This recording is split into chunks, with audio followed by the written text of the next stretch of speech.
That's when I started. I started with bamboo, using bamboo to try to, but I was not able to get it flying. So it took me a long time. My parents are not rich. I really took a long break, making more research, trying to improve my invention. So it took me a very long time. In 2013, that was when I got my first flight. But getting the first flight, I was unable to control the airplane, so it just moved up and lost. I was unable to find where it went to.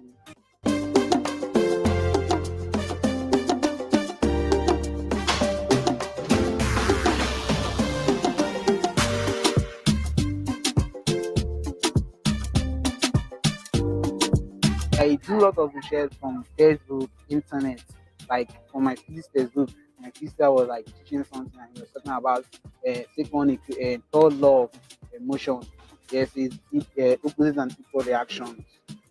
So in aircraft, there are some principle like the angle of attack, which is the angle in which this aircraft climb. So if you don't know that angle, you are not able to calculate that angle, your aircraft won't take off.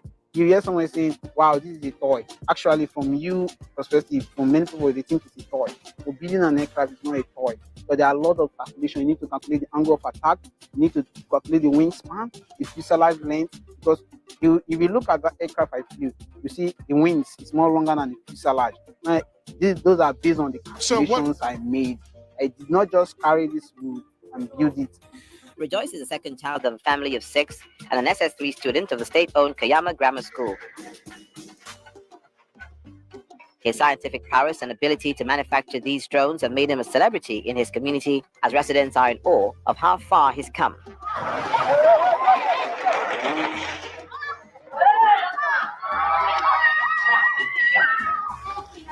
Using the limited resources available to him, Rejoice showcases his creativity and exhibits the ability of his creation. Many of those materials are gotten from camp yard. Like you see, the aircraft is made up of plywood, foams, some electrical components from our DVD remote, and some from all these toy cars you see. All these toy cars are something they call servos. So I was able to get that so I could control this. Before when I started, I was getting most of my materials are gotten from like 80% of those materials are from all these refrigerators, which is those floaters you see.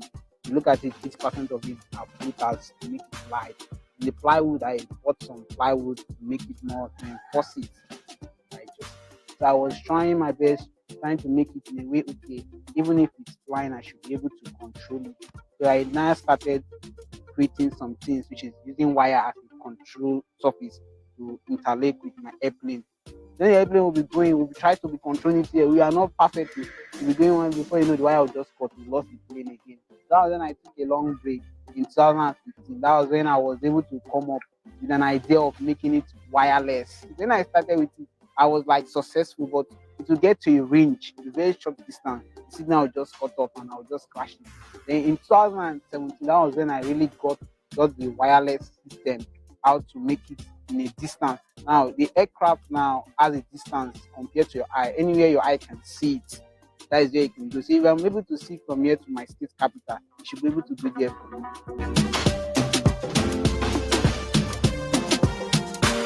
The point wasn't easy for Rejoice as he shares the several setbacks he suffered. However, his passion kept him going. Sometimes it took me up a year to do the aircraft. So it takes me to aircraft to crash. Like, because I'm not perfect. But you know, one thing I've learned about this aircraft was patience. Being an aircraft, you must be patient. Sometimes when it took me a year to raise this money to build this aircraft and it took a second to crash, and I would just say, all the money I've hustled for a year now. But I did not give. I was like happy, like, wow, this aircraft have flied. I should not give up now. There are three main principles of implementing something, which is the time, the money, the knowledge. Okay, yeah, thank you for joining me today. And today, I think it's Sunday school, as we call it. It's a way of discussing matters that are affecting us, and then the areas of discussion are generally areas that we don't tend to talk about much. And today's topic is about whether our culture in Nigeria and many Black communities actually stunt or kind of make our scientific and technological innovation a kind of less than what happens in other societies and communities. Because I've been a witness to a driver that drives a taxi cab in Nigeria telling me that they had to force him to drive that taxi because his ambition was just to drive a motorcycle. That's a bike. You know how that the bike people use in Abuja. That was his ambition. That's all he grew up to be. So I don't know why we don't. It's almost as if our culture doesn't allow innovation. We don't allow thinking about different concepts, examining things, because either you are shut down for saying something, or they would say you are a little boy. You know, this thing that we do, it's just a small boy. You know, the small boy, he can't do anything. It's a small girl. No, it's a girl.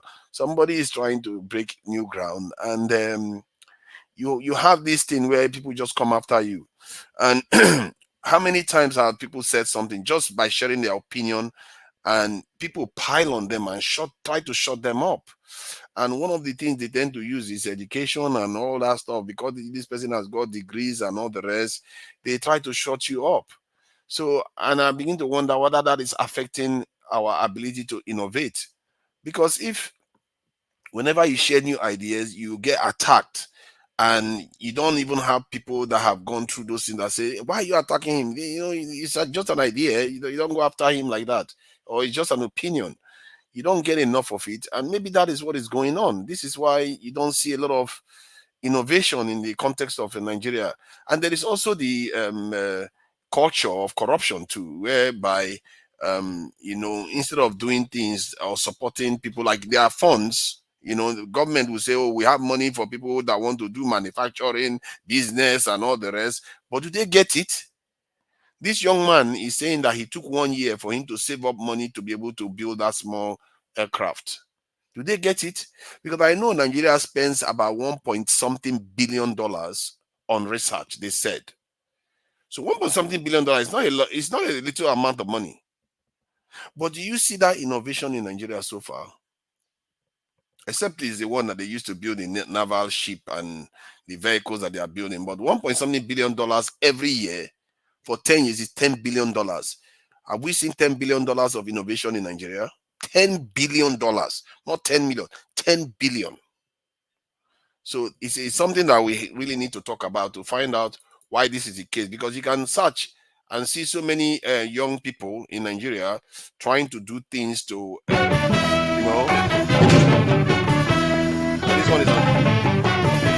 this one is another one. He's trying to build stuff to, vehicles, but it never goes anywhere in the end. That is the problem with Nigeria. You see people trying to do stuff. First they try to do it by themselves, and then when the authorities come along, they don't even support them.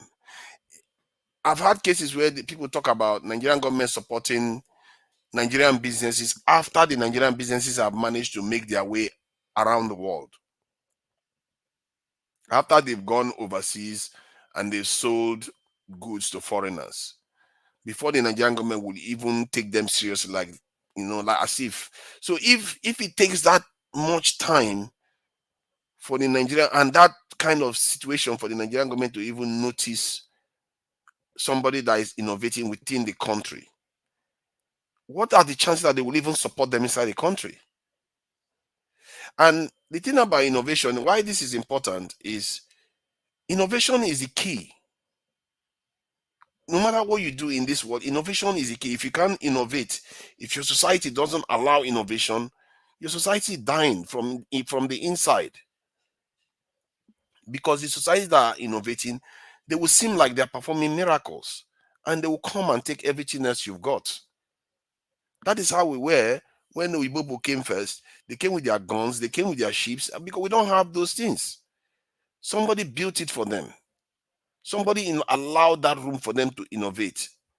And I must say, their societies can be very restrictive, especially during the time of early Christianity. It was tough to innovate, but yet they found a way. So how can we find a way to innovate like them? How do we get from here to a situation where you have, you can start seeing people actually doing things that are even renowned to Nigerians, not to mention overseas. I'm not even sure we are where we need to be able to invent something. Then the whole world says, "Oh my God, it's Nigeria that has first done this." When was the last time we've ever heard of anything like that? Have we ever had a situation whereby a Nigerian has invented something in Nigeria, or not the one overseas, oh, that people say, "Oh my God, nobody has ever broken this barrier before. It's only a Nigerian that has done this." I don't know. I can't find the examples of this. And if I check this, let me share this video of Neil deGrasse Tyson of the US. He's a theoretical physicist, and he talked about innovation. So just listen to what he's got to say about innovation. What we're about to do is morph the area of each country according to how much peer-reviewed science research is conducted in that country. So let's check out what happens when we do this. Well, the United States is sitting fat and pretty there, I'd say. That's America. Wait, what's that big purple region away? What was that? So what they are showing you now, is based on the amount of new research that is being done by nations.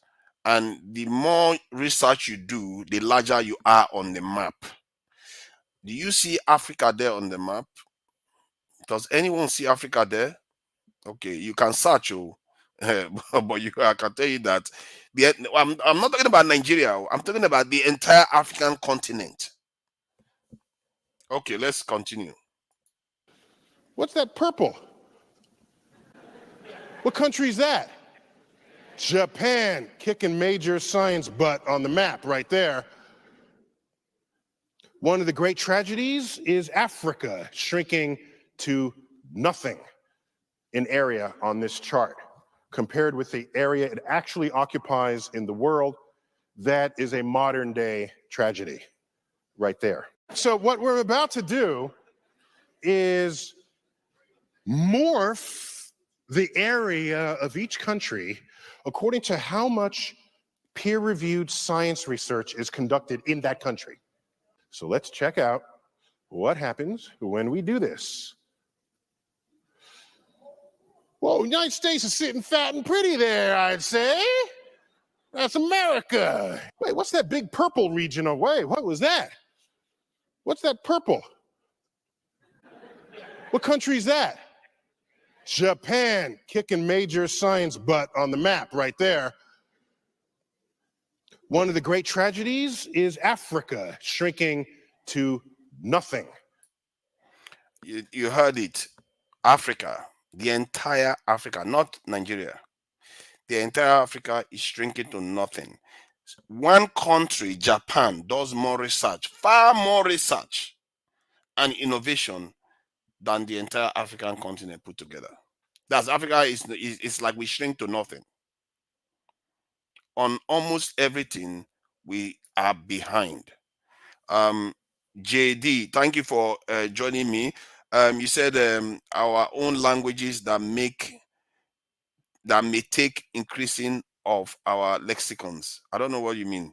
Our own languages that may take increasing of our lexicon. Okay, are you saying that we need to increase our vocabulary or lexicons? Okay, to be able to innovate. I think these things happen organically. You just have to have the will, and society just have to allow these things to happen.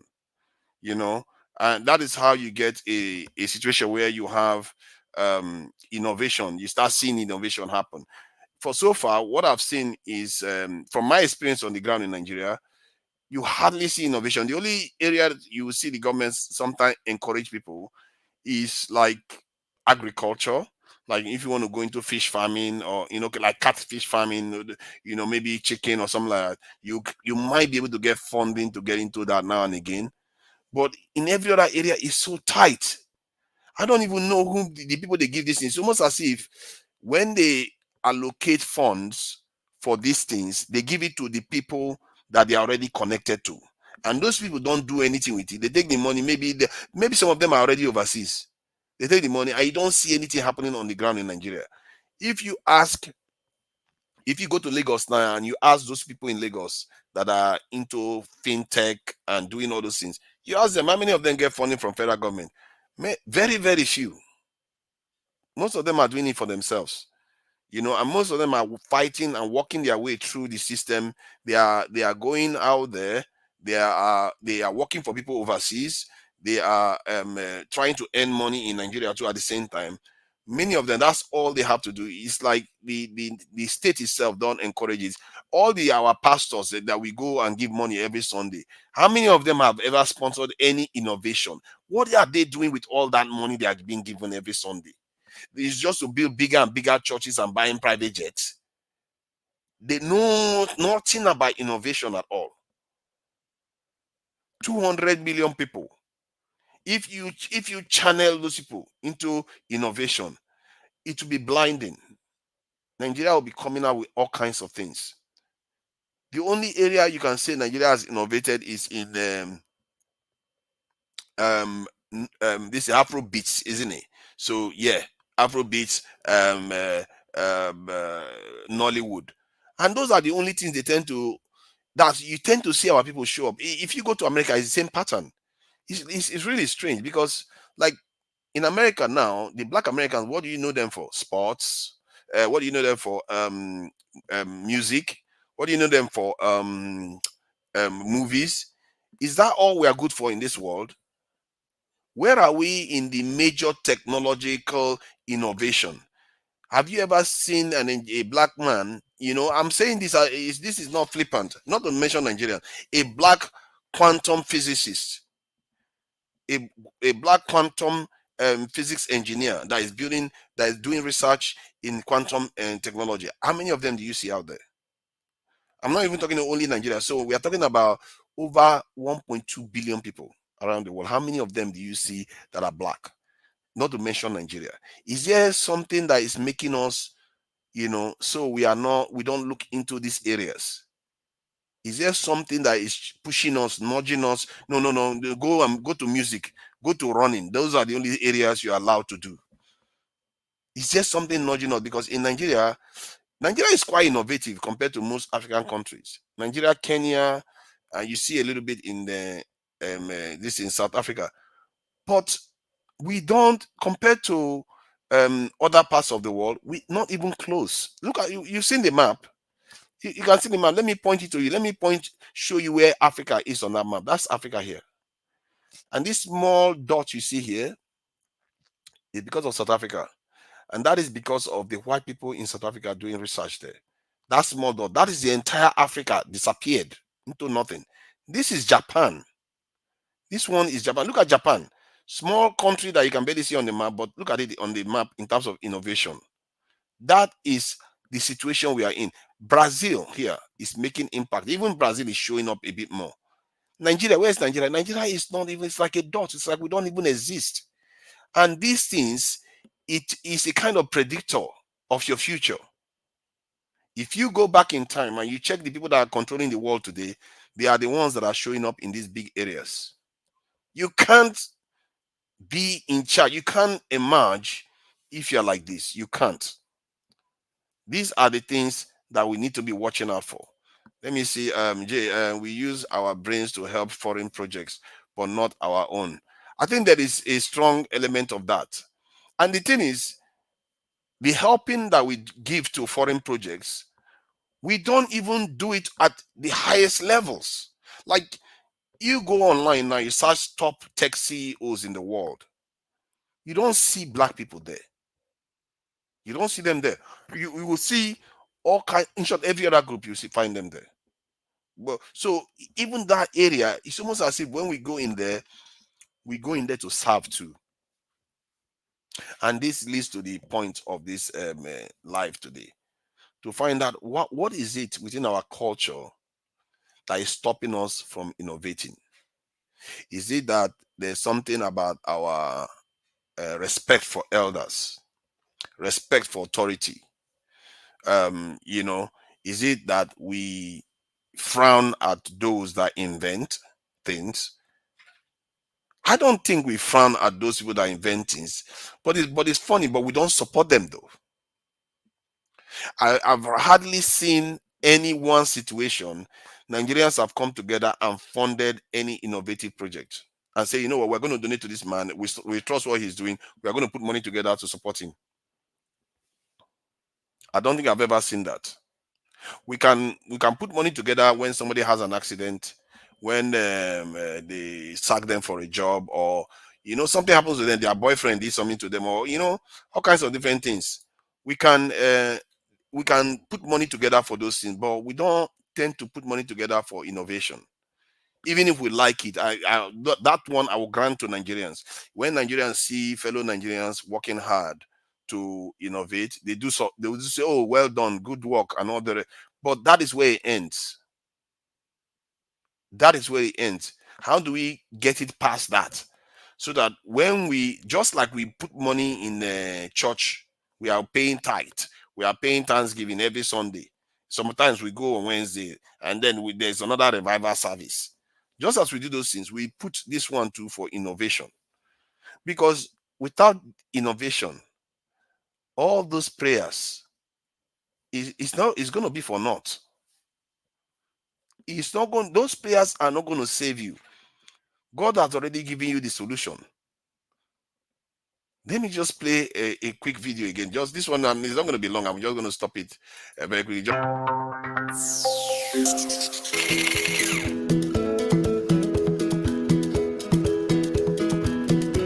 When people see me on the street operating my excavator and tipper, they're usually surprised. Some of them dash me money, and I'm using the money to buy materials to do more things.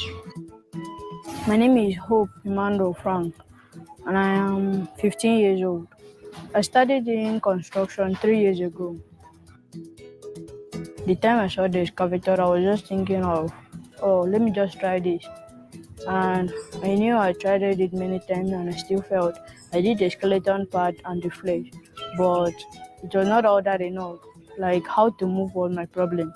And now I'm doing a idea using a drip set, like a drip set replacing the hose in the real excavator, and the syringe is the booming.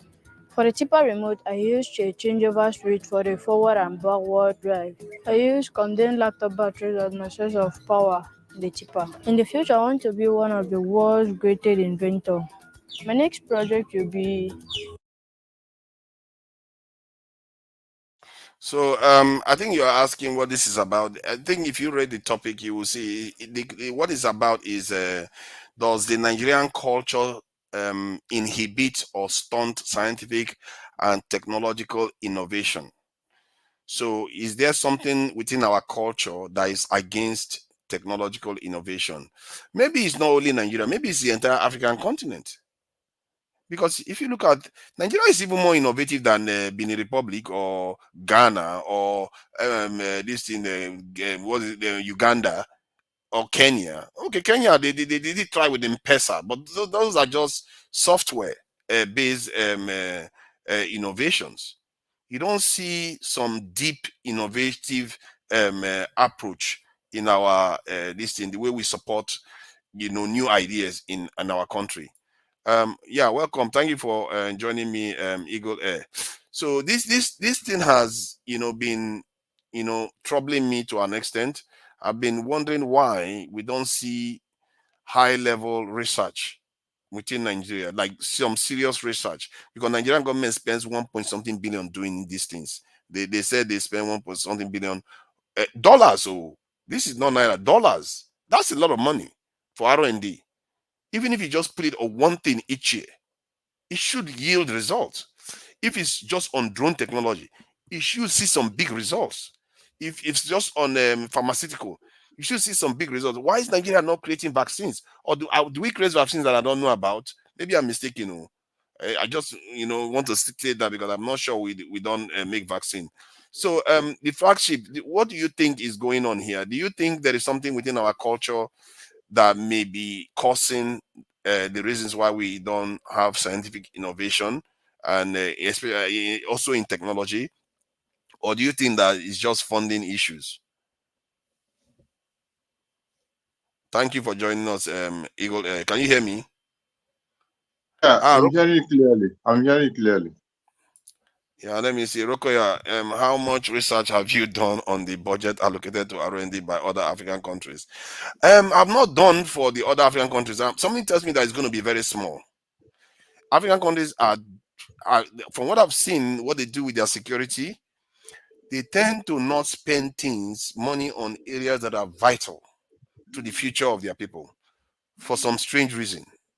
They will spend money on other things, but those things that they are spending money on, they are not the core things that you need to actually get your nation to get out of the mess that is in. Because if you innovate, you can sell the technology, you can do value-added manufacturing, you can start exporting goods. And if you take care of your security, you can be able to protect all those things. But those critical areas, our leaders don't invest in those areas strongly enough. And even if they did, like in the case of Nigeria, where I know they spend over $1 billion, I don't see anything coming out of it. I don't see that much coming out of it. So that is what is troubling me. And even within our culture, I don't see Nigerians being very like, oh, my child is going to grow up to be an inventor, or we are looking for the next person to invent something new or discover some new phenomenon in nature. You know, we don't partake in that at all. And we have to start asking this question, because when are we going to wait? Are we going to wait until, like some people will say, let's write our new constitution first, let's do this one first? There's always something first that everybody wants to do first. And that's something I've noticed. It's like there is this, I don't know what I'll call it a name. Whenever you suggest any new idea to many of us, they will say, oh, until we do this one first. Let's do this one first before we go ahead. Like, why don't you say, let's do that one, then we deal with the problem that shows up? Because they will always come with a lower tier problem instead of saying, okay, let's do it, then deal with the lower tier problem. So that's what I'm thinking anyway. Let me see. Rokoya, what are the universities there for? You will think most of the universities right now are doing research for Igbo people. They are just there to do research for Igbo people. That is what I am seeing. So that is the problem.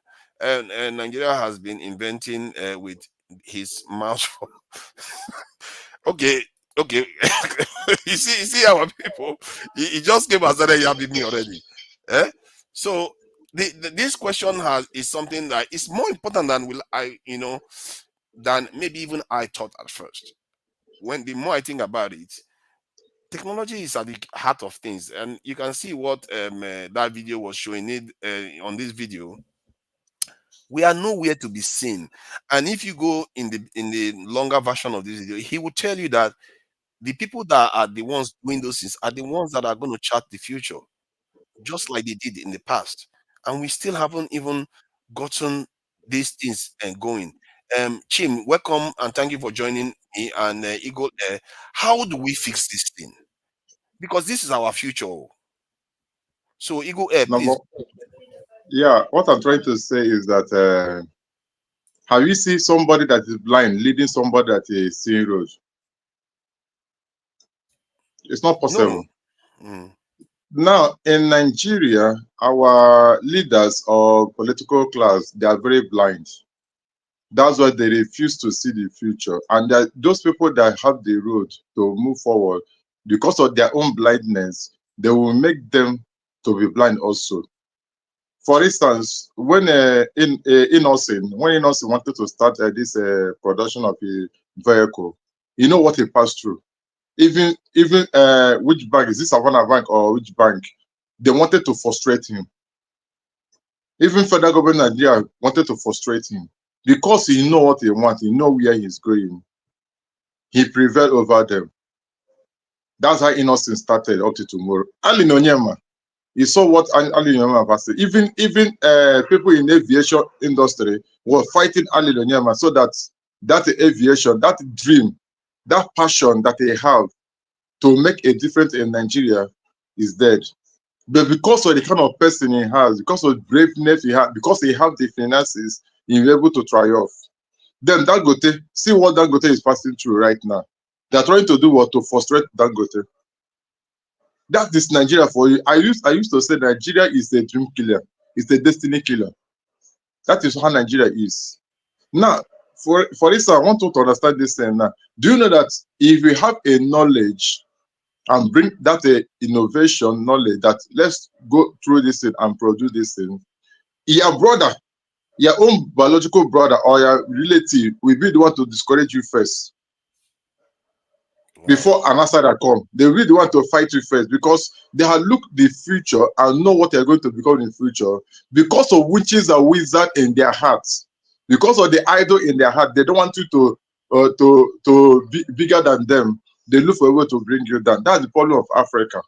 Wow. I'm telling you the truth. People that fight you is from your own people that belongs to you, so that it will not.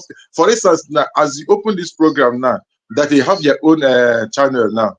You find out people that will join you is people that is not, they are not your friend, they are not your brothers. Then your brothers and your own belong people, they will not support you because they don't want you to go far. That's how Nigeria is. Nigeria is a dream killer. One day I was thinking on my own. Ukraine is at war, and Ukraine is looking a way to fight the war and succeed. And in Nigeria, we have young talent who are building drones, who are building all this, like this small boy that is showcased right now, that built this little plane. Now, if it is Nigeria is a country that want to go far in life, what will they do? This young guy, they will call him. Then bring experts to train him more. Now, when they train him more, now Nigeria can start producing drones. Now, when they produce the drones, they use Ukraine and the Russian war to do what? To test the drone. Now, when the drone work well, now you can hear it in the news, in the foreign news, that the drone they used to strike Russia is made in Nigeria. The other country will begin to look for it in Nigeria. Exactly. But the problem of Nigeria is that they will say, this person is not from my region, and this person is not from my side. This person is on my side. What do? They frustrate the person and kill the train. But when the person triumph by traveling outside Nigeria and bring the knowledge, and the whites saw that, this person has what it takes, have the capacity, have the knowledge, have the directions, they will take the person. They use the knowledge of the person. Then a white man will bring the money now and establish the company. Then he will begin to answer the CEO. Why the person that have the knowledge become what? Staff working under them. That's why you don't see black triumph. Yeah, that's why they always say that Africa are poor. Africa are poor does not mean that they don't have money, but Africa are poor because the knowledge they have, they sell it out to white. The white will buy it. They become a staff that they employ for the thing. But the person that have the knowledge behind is the Africa, is the black person. There's one Nigerian guy, I don't know whether he's from Southeast or West, that produced a computer in America. Wow. Either a computer or one of the fastest internet or something of that nature. Many years ago, they showed that guy. Where is he now? One white man may use his money establishing in the technology. Now they're using his brain. He really want to train to bring out the knowledge. At the end of the day, it's nowhere to be found. So Nigeria is the one killing the dream, killing everything and nothing more. Ask then. So okay, but why are we like that? And because many of us go overseas. So, can I just quickly? Yeah. Okay. If you want to, is it okay, for him to just chime in? We are having interactive segment, so he's free. Well done. Thank you. Yeah, Chim, go ahead. Why are we like that though? Why is it that we don't encourage innovation more? Okay, so from the leadership angle, I think it has to do more with priority. Our leaders don't have they don't look at the larger picture. We've stated this severally. So take for instance, there's this general saying that adversity is the mother of invention. So look at when we fought that Nigerian civil war, and you had people from on the opposing side who manufactured some local weapons that they used to prosecute that war. By the time the war ended and we reintegrated, supposedly, that whole reconciliation, what's the word? The 3 R's. I think those are some of the things that you'd have expected that the Nigerian government would have said, "Come, these people, how did you guys make these weapons during this civil war we fought, despite the fact that you didn't really have so much? Then you integrate them and tap them in, and then they become." You hear things like people who commit crimes in other countries, but that crime they committed perhaps is something that is very novel. You see the system will take them and rather say, okay, you know what? Rather than penalize you, let's come and use you now to start producing this thing from a positive angle. Now, what stops, I've said this before, and I'm not saying this because of any regional issue. What stops, for instance, the Nigerian government now? If they were serious, can you hear me? Yeah, we can hear you. Sorry, my earpiece just went off. If let me reconnect it and I'll come back, please. Okay, that's fine. So yeah, why are we like this? Eagle. The, What is at the the reason why core of our reasoning like this? the reason why is that the orientation that our leaders have is very poor and bad. And moreover, there's what we call witches and wizards in their hearts. What do I mean by that witches and wizard in the heart is that as you are now, I see that you have a knowledge that will make you to go far in life. Now, I began to ask myself, why must it be you? Why must it be forefather that will go far? Now, because of support I will give to you, I look for a way to pull you down. That is witches and wizard in the heart. I will going to use my heart to make sure that it is not succeed. That's the problem, So because you we are think not we seeing like the to bigger pull each other picture. down? That's why. Yeah, we love pushing it. Look, for instance, look what happened to 7 Up. When you read the history of 7 Up, the man fell 6 times. The 7 times that he succeeded on what he is doing, the man named 7 Up. Do you know, if it is Nigeria that you are trying to bring that kind of soft drink and all the rest of them, and you have been trying and failed, now that will come and destroy you, say that you want to bring poison to people. Wow. That is true. Wow. Because they Rokoya, don't see a future. Because they don't see his future. Then I summarize with this now. If in India here, there's something that used to happen in India here. Do you know government of India have a place that they train people free of charge, both in technology, both in any segment, any knowledge, Uh-huh. government will train you free of charge. Federal government, it's under the federal government allocation. They will train you free of charge. Then after training you free of charge, you come out successfully. Then what they will do, government will fees you, or they say that they want to establish your own micro industry. Government will sponsor you for you to yeah. start. And then when you start, Hmm. they know that when you start, you have Um, employed 5 people or Eagle, 6 people.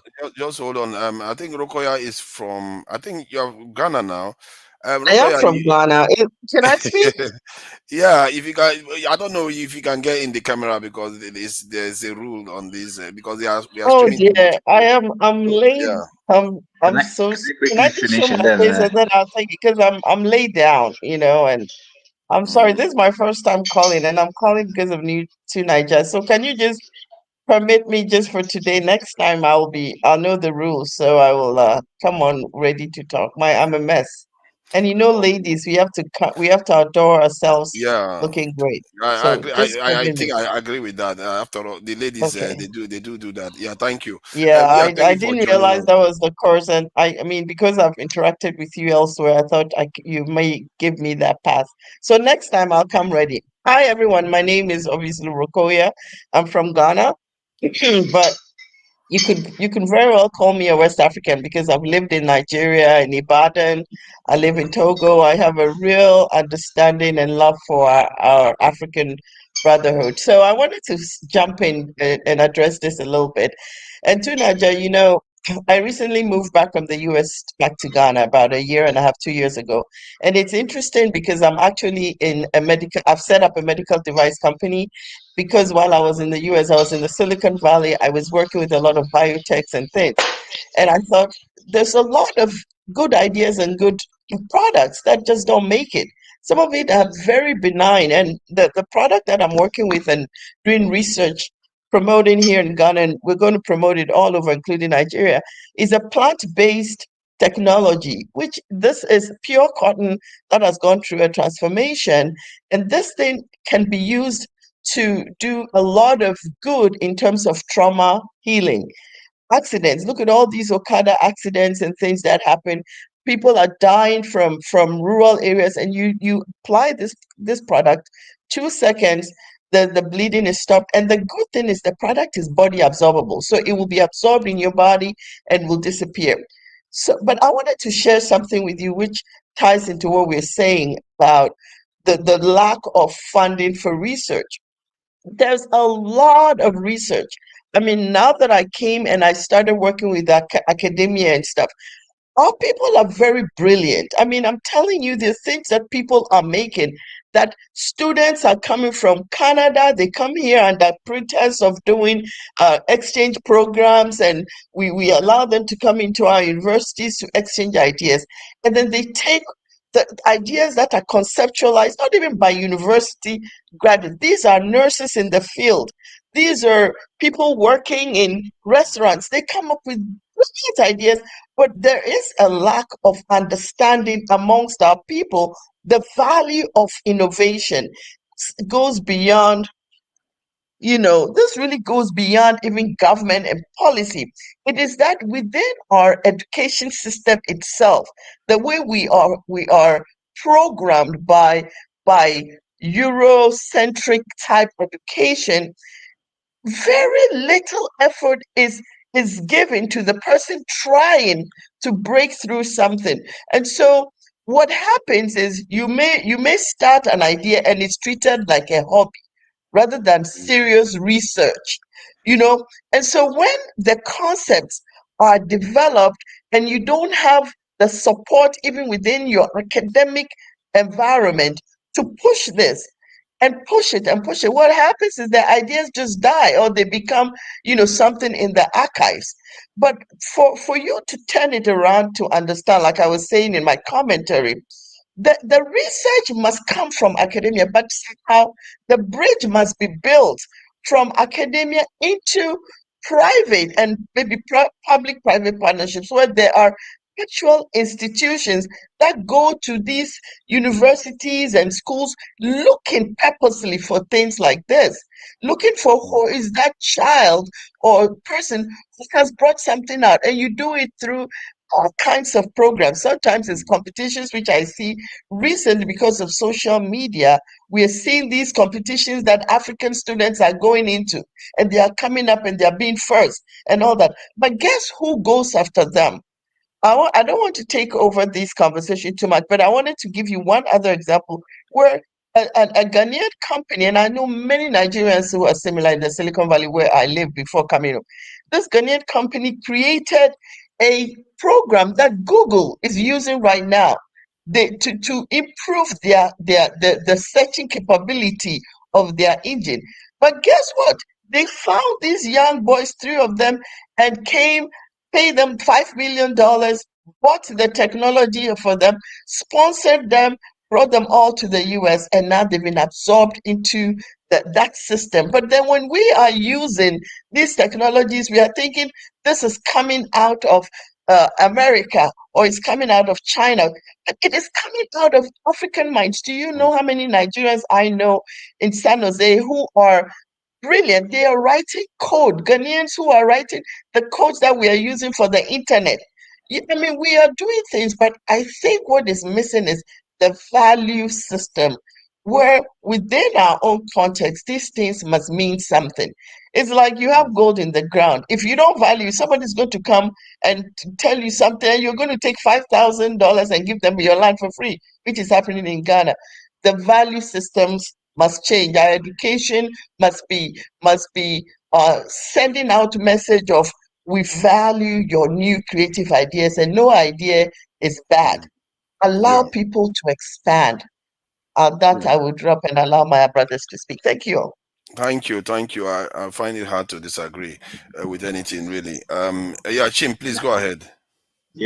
She just hit the nail on the head. She literally just repeated some of the things I wanted to say, but even went further. Now, the only thing I wanted to add to what she just said is that that value, because there is nowhere in the world that you see technology being advanced. That technology is purely advanced on the scale of individuals or even the private sector. It's always the government. Some of the things you see in the US that we're talking about is a government. The internet you have, individuals might have come up with it, but the government is one who has the resources to be able to, at a large scale, take it to that commercial level and license them. Whatever you see Elon Musk doing today, or even Bill Gates, they were funded by the government of the United States of America. And that's why I'm saying that our leadership, the government, because they do not have the right perspective, like she rightly mentioned, what is more important to them is the next election. What is more important to them is to push an ethnicity. What is more important to them is to steal money. But if they were seeing value, just like one American president once said that he would put the first man on the moon, and he invested resources to make that happen because the government brought out the funding. So if our government begins to appreciate, say, for instance, an innocent or the kind of people Rukia was just talking about now, then you begin to provide the funding for them to do that. And then you begin to align those individuals with maybe corporate institutions that need those particular things to be able to push it at a large scale. And you fund R&D. R&D is not more. R&D is beyond building a refinery like Dangote. It's a huge investment. But if the government is not invested in those kinds of things, then, like she rightly said, those who see value will see an eagle heir or a forefather that has those skills, and then for chicken change, they will take you over to their own places, fund those things, and then own it. It's just as simple as that. I just wanted to put that out. That's all. The question arises that because for governments to want to support those things, should the people themselves not recognize the value of those things? Because I know of a young man that was building a car. He was saying that his father didn't support him at all, that it took a stranger to assist him, because the father basically almost disowned him, like, you are not serious because you are trying to invent something new. You see what I mean? So I don't know. Do you think that there's some aspect to our culture that discourages because we think it's not worth the trouble? That is a It's value system. That because is we're still at the level of Eagle Air, because we're still at the level of subsistence, of trying to survive, of chasing the next meal. That's where that mindset. The father is saying, "What is this boy busy wasting time? When he should come and looking for banking job that will bring him quick money and all those things." It boils back to value systems and all that, but it's because we're busy chasing existence. And we're not our dreams are not far enough. The moment we begin to look beyond our immediate noses, we'll begin to make more progress. Thank you, what Dr. Gomez. yeah what I'm Please go trying ahead. yeah what I'm trying to say that everything based on the value system we are talking about. Because when you don't have value over what you have or over the knowledge, or you not appreciate the knowledge you're receiving, you will not see the far away of it. That's why I keep on making use of Skybank. When they are running in Nigeria, they say think ahead and see ahead. So when you think ahead, that's when you are going to see ahead.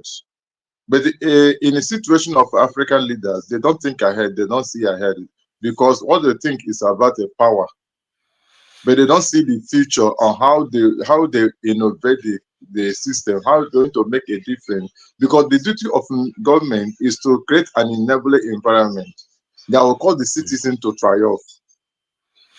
Now, So, but let me ask though, because I find it confusing. Like, sometimes I'm in London now, and like, you go to Nigerian embassy, you want to do something with your passport or your visa. They make your life a hell, and they go and tell you to go and get postal order, something that people used to use in 1980s. They will tell you to go and get postal order, and the person in charge of that embassy probably has gone through the same thing we are going through that outside, but he didn't change it. So it's like the what is how it is relevant to the what we are discussing is that many of these our leaders see other Oyibo people and other group, even Indians and Chinese, inventing things. Why is it that they don't think that their own people should do the same? the evil at the heart, that's the main point. The evil at the heart.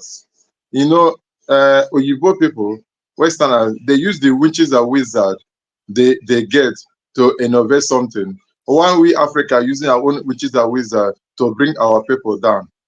That's the evil at the heart. For instance, how can you just go to your Your own embassy, they renew your passport, but they will try to frustrate you. So, Niger, may I say something? Please go ahead. Yeah, go ahead. With all due respect to this panel of people, I'm so sort of a bit disappointed that we are talking within this framework of innovation. We keep talking about witches and wizards and evil people. I personally am very, very offended when we generalize about Africans and we start using this language about ourselves. We are witches, we are wizards, we are evil, we don't let people progress. How can you look at your own people, including yourself, who is an African, and call us witches and wizards? I think it's disrespectful. We are people who should rise above this. There is no human being that was created on this planet, black, white, yellow, blue, green, who is not a result of their environment. There are no witches that are more in Nigeria or Ghana that are witches in China or that there are witches in the US. Please stop saying we are evil because that is an attitude immediately that I dispowers want us. you to understand something. When I say that, No, I does not I mean don't. that the nomenclature of Africa is such a thing. Let me digest it more so that you Well, you understand keep what I'm saying we trying are to witches say. and wizards and stuff like that. It's not fair. Listen to me. Let me digest it more so that you understand. Like I have used this illustration before. As forefather, he is now. He trying to innovate something. Now, when he bring the idea to me, instead of for me to support him in that good idea that he want to go, then I look for a way to bring him down. Who am I? What do you think I'm trying to do? I'm trying to destroy the dream that he come with. I have used about three companies that established in Nigeria. One Innocent, one the other person is what they call it Alin Onyema, APs. Now these people they come out to establish their own business. Do you know people that fight him? People in the government, including his own brothers, they are fighting to bring him down. Then what Do do you you think? have What do you any think that that kind of details? person is? No, but that you do you have details about their operations in the manner in which you can say this and not anecdotally but actually with plans. I'm just telling you that that is the nature of business. People are jealous and you must set your business up to be successful. I just expressed to you that I lived in the US for 37 years. I came to Ghana 2 years ago. Everybody said to me, you go there, they're going to frustrate you, they're going to cause your business to do A, B, and C. And because I do not believe in witches and wizards, I believe in problems that have to be solved. I believe you meet obstacles, you approach the obstacles.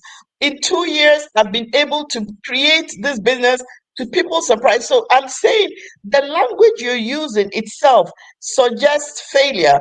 And if we start addressing ourselves as people pulling me down, and what does that tell you as an Let African? me tell You you, are I want talking you to about understand yourself. something. Hear me and listen You're to me talking about clearly. yourself. Africa is the problem of themselves. If you can Mm. be able to tell ourselves the truth, Africa is the problem of themselves. How do I mean? How can somebody will come out with an initiative or innovation to establish something? For instance, as Nigeria, let me talk about Nigeria because I'm in Nigeria.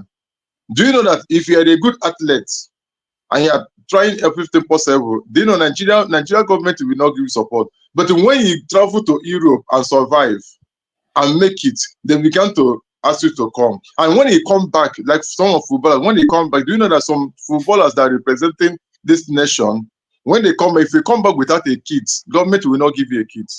Then when you have an injury, government will not treat you. But they need Yeah. that service. Now, what do you think that they are doing? They are trying to frustrate you. And whoever, see, let me tell you, if you want to establish something, you want to invest something, and somebody come to frustrate you out of what you are trying to do, and you particularly don't have the resources, and somebody that frustrates you, you have every resources to make sure you grow. What do you think the person is doing? The person trying to do what? To destroy everything that we have. That is the problem of an Even African government. are you referring to real witches and wizards, or you are just using this as a way of describing like No, naming a problem? no, I'm just using it as a way of describing the way we are bringing people down. I'm not talking about the spiritual or something like that. No, and just use it to describe how we bring ourselves down, how we fight against each other for that person not to progress in life. For instance, we talk about Elon Musk. Elon Musk, what make Elon Musk today to triumph all over the world is telling, is it not Obama that gave me a loan? Yeah. Look at it here in India. Here in India, do you know that in India, if we have a land property, but they don't have money to build it, government will give you a loan to build that house, and you will pay for the loan till you die. Your children continue to pay for it. Okay. So Have you seen the way they try to elevate their people? But in Africa, they cannot do that for you. I was the one that asked the question about, why do we not support these things? And maybe that's why he came across as saying that is our people who don't support each other because we'd like to tear each other down, kind of, isn't it? So, and I guess when you use witches and wizard, everybody's now talking about witches witches and wizard. That is what the issue is. So maybe you want to say we don't support each other, that's why. Rokoya, I couldn't agree. Everybody seems to agree with you. You seem to have an insight in this, and it does help that you have actually gotten your hands dirty. You've been in the industry and stuff like that. But okay, you are saying that the path forward is funding and changing our education system, Rokoya? And you see, the funding that we talk about, and I think the previous gentleman talked a little bit about it, where within our even budgetary allocations, we are in a lot of areas, we are already in deficit. You see, because one, I mean, I don't want to start expanding this conversation beyond what it is, but you look at even the tax collection capacity of our countries. In Ghana, for example, and by the way, when I talk about Ghana, I've lived in Nigeria for many years. So people shouldn't just assume that I don't know. I have lived in Nigeria as a young person for almost 10 years in Ibadan. What I'm saying is that the capacity of our countries themselves, only 30 to 35% of our people actually pay taxes. And when you are in a situation where there's a deficit already in tax collection, and then we have the use of corruption and capture of funds and stuff. Research doesn't get the funding it does require, which is number one. But even before we get to that stage, within our own systems, we're not looking at, at new ideas as something of value. For example, you see, we look at even children, a child playing, and you want to say something different, and culturally, you have to be quiet. You have to shut up. You can't go after when an adult says something. It's rude. All those things are things that suppress the mind, the innovative mind. Because where does innovation come from? It comes from questioning. You look at something and say, why? But in Africa, culturally, you're not allowed to say why because our elders, oh, this is the tradition. You can't do that. So there's a whole value system that needs to start looking at new ideas as worth it. It's profitable. If we start publicizing children who have done this or new people, like I deliberately shared the story about the young people in Ghana who were paid 5 million by Google. Things like that. Let people start. So guess what? All over Ghana now, we have these new farms. People are busy coding, and I've seen the same in Nigeria because people think the software space is the easy way to go. And I dare tell you, there are many people who are probably making it in that way because I've met many on Facebook. Then let's look at even mechanical things where you're playing with something and you are breaking it. Before innovators make this, they break it to put it together. But you think about a child trying to break something. Now, while for you, you're going to kill this thing that will cost me money.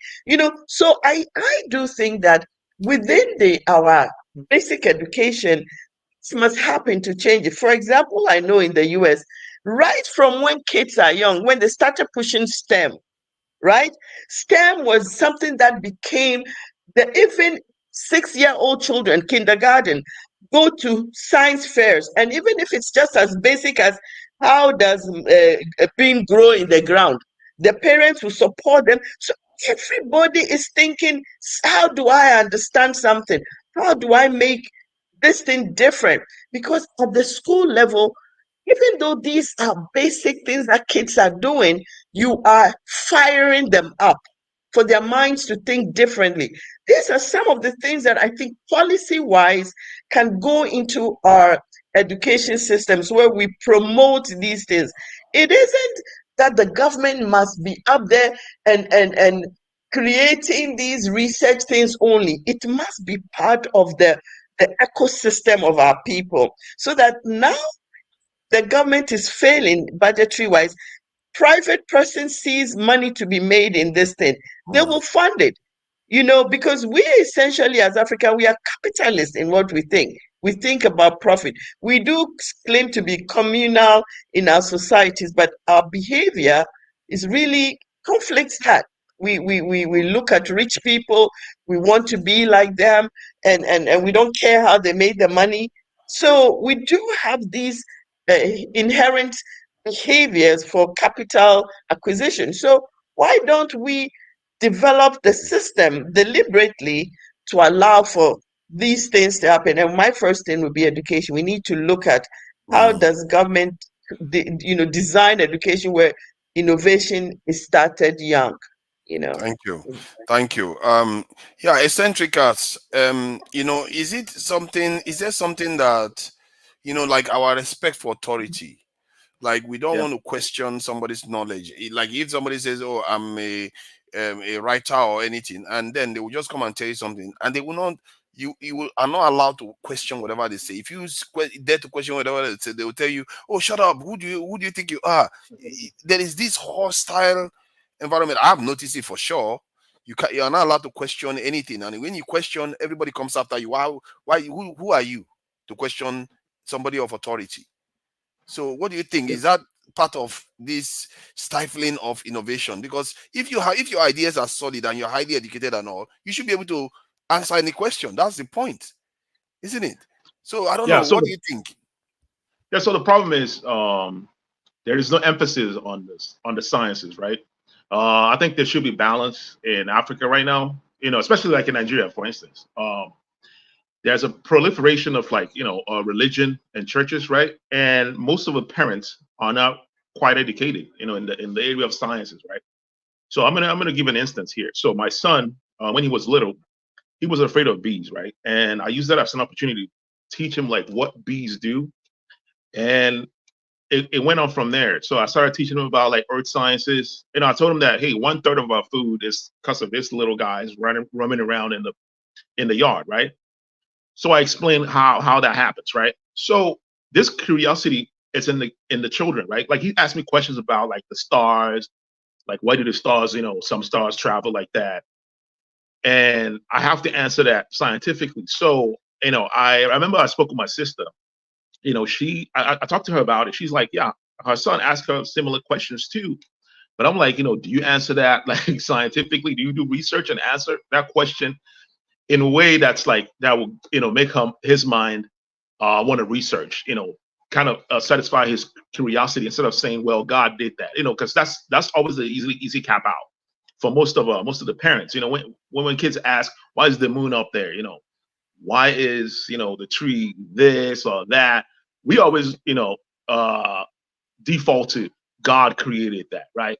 Like for instance, most of us, I mean, it will be important to know that the oxygen that we breathe is as a result of trees, right? And the process of photosynthesis. I mean, we learn this in school, but these are part of our environment, right? When you teach the kids about the environment, because like our sciences are like the reverse engineering nature, right?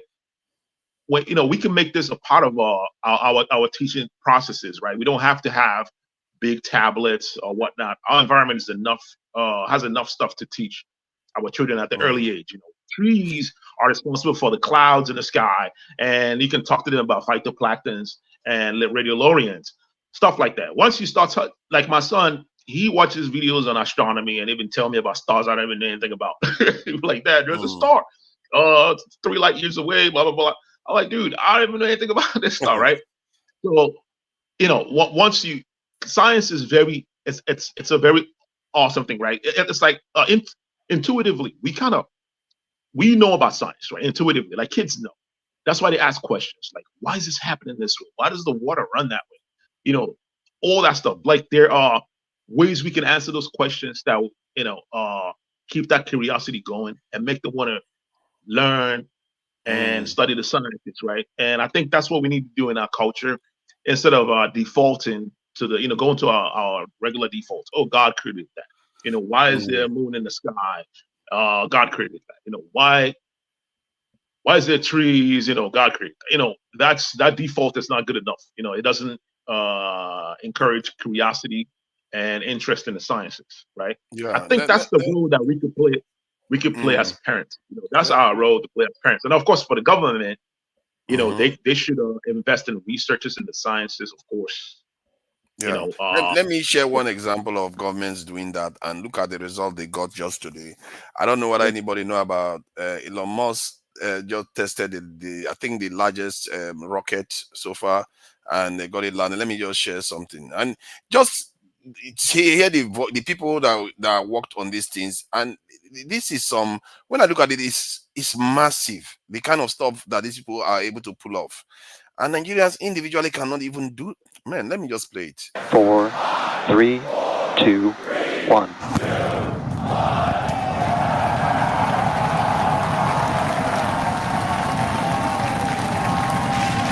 We have liftoff. Vehicles pitching downrange.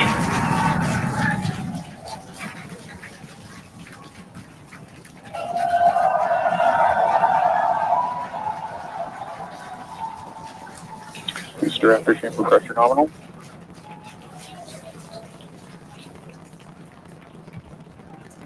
So 30 seconds into the flight, the rumbles just. So you hear the amount of people that worked on this thing. They were the ones screaming. Starting to reach us here. I will move it forward so we don't spend too long on it.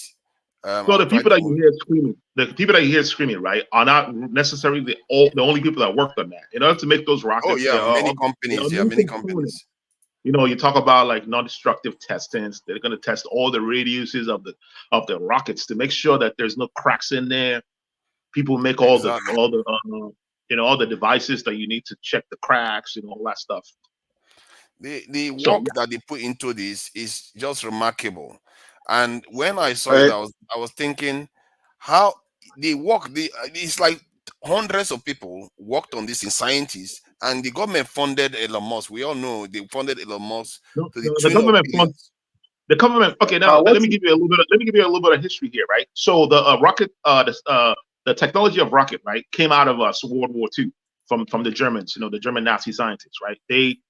Why did I put it? German Nazi scientists, because they are. Yeah. They were. It was the technology that they use in making rockets, like continental rockets that they reverse engineered to make continental bombs, right? Intercontinental bombs. That's what they reverse engineered to make rockets, right? And I keep saying this, right? When we had the civil war in Nigeria, right? There were people that were making bombs locally, right? And bombs that could fly. These technology can be reverse engineered to create mini rockets, right? And this is one thing you got to understand, right? If you look at every major conflict in Europe, these conflicts paved the way for innovations, because anytime there is war, government actually funds researchers like crazy, unlike when there's peace, right? That's why after wars, there are more innovations after major wars, than there are before any major war. So sometimes I'm kind of secretly like, maybe Africa needs some kind of conflict. Africa needs some I think that there is an element of truth there, because what happens when you are facing existential issues? Oh man, you're gonna invest on research. Yes, because you have to survive, and then you find out that you need technology to survive. Because everybody else is doing it. Even the Empire was doing it. Yes, go ahead. What matters in this innovation are also there. One, first of all, we talk about the value system. When the government of the day or the political elite does not have the value of the knowledge and everything that concerns the new innovation, it becomes a problem. Second one is environment influence a lot. Environment affect a lot of things. Why do I say so? I can remember I attended a technical school. Now, in that technical school, we are made to ask some questions. What is that questions? Now, something like stabilizer, those years. When you look at stabilizer, ask yourself a question. How did this stabilizer work? How did it stabilize light? How did it make a difference when there's a excess supply of power and all the rest of them? This is a question that comes to our mind. Keep on asking that question. Now, on that, we began to do some researches. During that research, we started doing that period of time, that it costs us money. A child will go to the parents. When they go to the parents, there's also to give some amount of money for us to do so and so. Sometimes parents will be giving you money and get tired of it. Even though, although we later come out, that time, at least when I left school, I can be able to produce stabilizer on my own. We are many. We're able to produce and all these things. But how did this end die? You don't have the fund to go ahead. But if something like a Western world, and they find out that these children that just came out from the school, they have this knowledge. What the government will do? The government will just gather them together and do what? And fund them and send them more training. For instance, there's something that P2B was saying concerning people in this Niger Delta that refining petrol illegally inside the bush. P2B said that if he is president, what he need to do is to gather these children that have this knowledge. When he gathered them, he do what? As government, they fund them, they make use of them to solve the problem of petroleum in Nigeria. Than destroying all these things they're doing, than putting them in the prison, doing this, doing that to them. That is not supposed to do that. You have to make use of them to solve the problem we have in Nigeria. Like United States of America, when they got somebody that have too much knowledge on the system and use the knowledge in the wrong form. Now, what they will do, they will not kill the person. They bring the person down to understand what that person has, that will make them to do what? To hack the system of the government.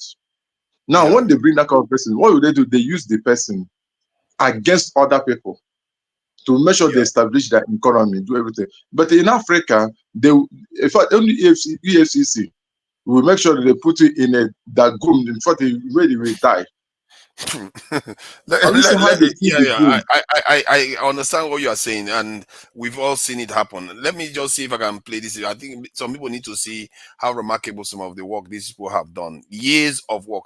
I, for one, know how hard this is. To build anything in this world is not easy, especially things that fly. It's extremely difficult, risky, and it fails, and you'll be crying. And this people, you can see how they are shouting. The way they are shouting, you can tell. Let me see. Let's just. And still see it up behind me. That is one of the most gorgeous things I've ever seen in my entire life. Coming up on hot staging next. Ship engine There's startup. most engines cut off. Stage separation. Booster Stage separation. Startup. Hot stage separation confirmed. Oh, we can see it coming down through the plume. Booster coming in hot for booster catch. Gonna ignite 13 of those Raptor engines, and this view is incredible right now. You can see how fast this vehicle is moving on the left hand. Landing burn, 13 ignited. We're now down to 3 Raptor engines. We can see those chopsticks now in the air.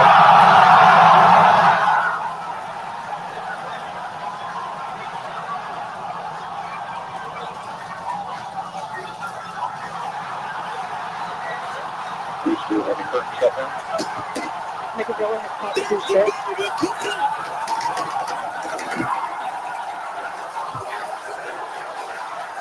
This is absolutely insane.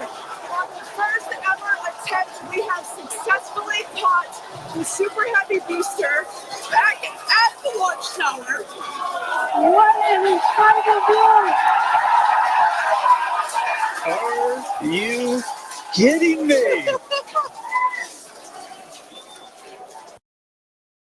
You notice not one black person is in any space there. That's true. That's true. Dan, Wow. I don't know about you, but we're losing our stuff up here.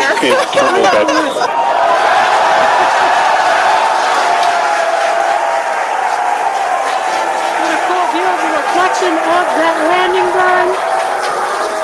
You can see the water just behind the ship.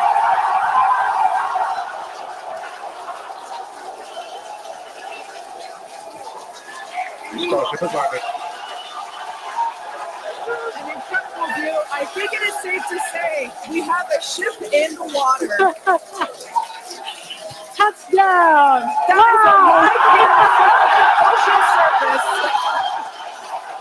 What an incredible end to Starship's journey. That is some astounding technology to be able to pull that one off. So the reason why I show this thing is that I wanted to ask a question. If you are to project into the future, when do you think we'll be able to do anything remotely like this? Eagles Air, please. When Uh, if you are projecting, how soon? 10, 20, 30? What do you think? the main thing is mindset. When your mindset and your mentality is not disabled, it will not take a long time. How do I mean? If you watch China, when China look at these things that happen right now, what they're going to do, they bring a student into it, they bring it to America for them to do what? Study more about this thing. Yeah. Then after they study, they bring them back. And government will do was sponsor them and they begin to do some trials.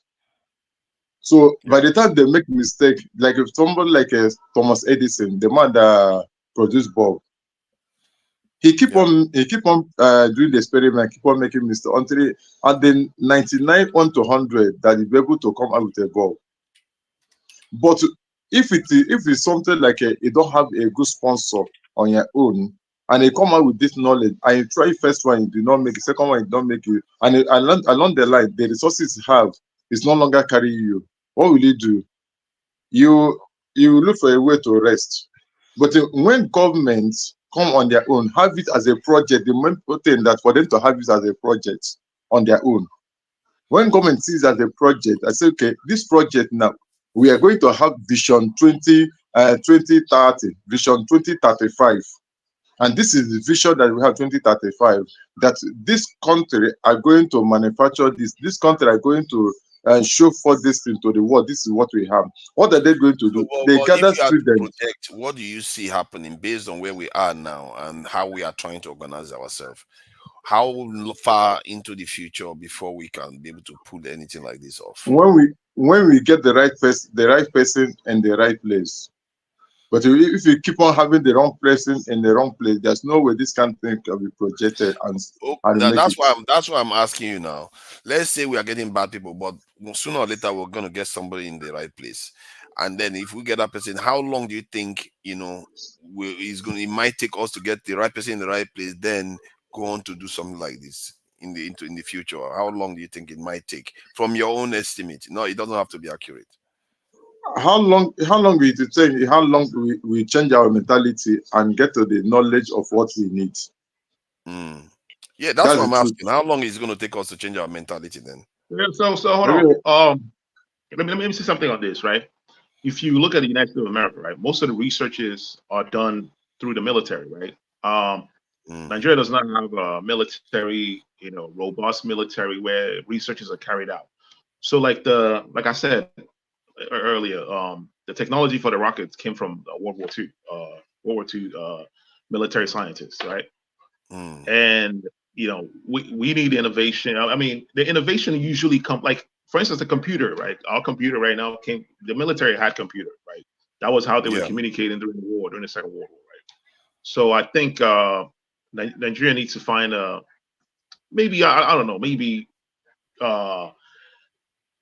start innovation perhaps through the military, but I don't think our military has any challenges where that actually propels them to to come up with new technology. There is no competition, right?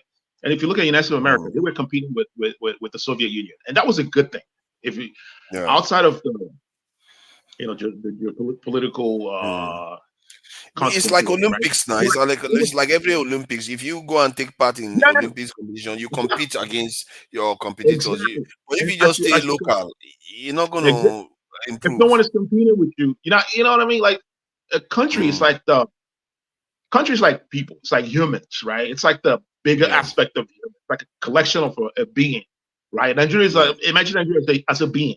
It's like the guy sitting in the bar drinking palm wine. That's it. He's not challenged by anything. There's no competition. Ghana is not competing with Nigeria, right? They're not pushing Nigeria to compete in the sciences. Like if Ghana goes to space right now, if they shoot a rocket up in space, Nigeria will probably be like, holy smokes, we got to do this. Our neighbors Exactly. If only out of shame alone, Nigerians will pick up. Oh yeah. In Africa, this competition is not there. You know what I mean? In the military, in the sciences, there's no competition. For instance, if let's say Nigeria has a problem with South Africa, where it's a military, it's kind of some kind of Cold War, thing going on, right? Where Nigeria is like innovating in their military capabilities, and South Africa is innovating in the military. Nigeria want to catch up, right? As they're catching up, those technologies that they're innovating in the military can be reverse engineered to be used in the private sectors. I think you are right, because if you look at Iran, some people are saying that Iran tested nuclear weapons last weekend. Saudi Arabia said if Iran goes nuclear, they have to. So that competition it forces people to innovate, to improve themselves. But Nigeria just sits there thinking that our competitors are these people next door, when you should be looking at the bigger competitors. Yeah, when it comes to nuclear weapon, right? The technology itself is engineered to actually power a country, right? The nuclear is that fusion or fusion? It's more cleaner and more efficient than what we have, our dams, right? Like Nigeria hasn't even transitioned to that. You know what I'm saying? So if they actually do researches on that, that's actually a good thing. We need nuclear power in Nigeria to subsidize what we have currently, because nuclear power it's cleaner. It's cleaner. We are not serious people. Many African countries went to. Sorry, I want to add this thing. We are saying when you have somebody that is leading that is not visionary, do you think you go far? You will not go far. You won't. So that's the main problem we are having in Africa. Even you, okay, for instance. Whether you're a visionary or not, like some circumstances can push you to do something. Like right now, if like there's a flood in your house, your house is always flooded. You are going to be forced to build a fence or come up with something to prevent the flooding, right? Nigeria doesn't have that. You don't need visionary leaders. Some idiots might drown. Some idiots without vision might just drown. That's the problem. It's an example, right? If it doesn't matter who's in office, it could be Buhari. There's like threatened. There's something. They will be forced to do something. You know what I mean? Like there's nothing pushing them. I hear you, but that pressure, they need to be pressure. But let's say the truth, so that we know the kind of leadership we have in that country called Nigeria. One, Cameroon have an agreement with Nigeria when they are building their dam. Now, every year, Cameroon used to open their dam for excess water to flow out. Yeah. And according to the agreement, Nigeria is supposed to build their own to curtail the excess water and the rest of them. But today, Cameroon opened their water. The water come to Nigeria, cause a lot of problems. Nigeria don't have. Are you going to tell me that Nigeria don't have any challenges on that one to do something about it? Look at what happened in Maiduguri. How the dam collapsed. Where the information have come for a long time that this thing is collapsing, but the government did not do that. But they take every opportunity as the opportunity of making money and start phoning money. Yeah. That's the main issue. Money is a problem because start phoning money. That's corruption. That minded corruption will make them to understand. Look at when we are small, that is on the school. They told us that the man that discovered atom. What happened to him? He said he was with his child in his car. And because of it, I was reasoning, thinking far. what to use that atom to do, and that. He forgot that the child is in the car, and the child died inside the car. What? According to what they told us, the child died inside the Who car told you that? And because who before is he this could know it, man the child was who is this scientist that because discovered of the the atom? heat, because of the heat and all They rest discovered of the them. atom a lot earlier than before cars were invented, if I'm not mistaken. I don't know. That's what the story they told us then. I just taking it as a child. Now, if you find out that what I get from that story is focus. Yeah. When you have a focus, anything behind you, you forget about it and get a result. When you get the result of what you need, you remember there's other things behind you. But in the government that we have in your own country who don't have a focus, everything become a shallow. The Because government to have that is focus, no, let me just add to have that kind of focus, you need support because for you to have that focus, you need to be able to be assured that you can get food to eat, you have a house, you have all those things. So the society needs to support such minds. And I feel like Nigeria, we don't necessarily support such minds. And I think when we discover them, we need to have a culture. The government is a big one. Maybe there's something we too as a people can do to encourage these people, at least get them to the level where the government can notice them. And okay. Do you know that? Do you know the simplest way of making this thing to become a reality in Africa or in Nigeria, precisely, is that all these people that feel that they have money, they're billionaire. Somebody will take 1 point something billion to buy a Rolls Royce, to buy a Maybach, to buy this. Then see this little boy that you showcased in earlier stage. I say, this little boy, since they have this knowledge, how are we going to invest in this boy to establish a country that will become a world leading company in tech? Now, what they will do, they pick that small boy, harness him, take him to a place that he will be more trained. Then when they've developed the child, develop the knowledge, and invest in that technology, you find out that, first of all, they start from what the world need now. What is it that the world need now? Every country will buy it. Is a drone. Every country will buy it as a drone. And the little one the young boy did, he can still use it as a drone today. Now, he started producing drone. When he started producing drone, now many countries will buy it. Even produce it in different way. This one, since we produce one, let us use the Ukraine. Ukraine, we are giving you this as a sponsor to use this in. And when Ukraine use it and it didn't work out, they demand for it. For Ukraine began to make money on it. For Ukraine, the world began to know. Can the diaspora do something about this?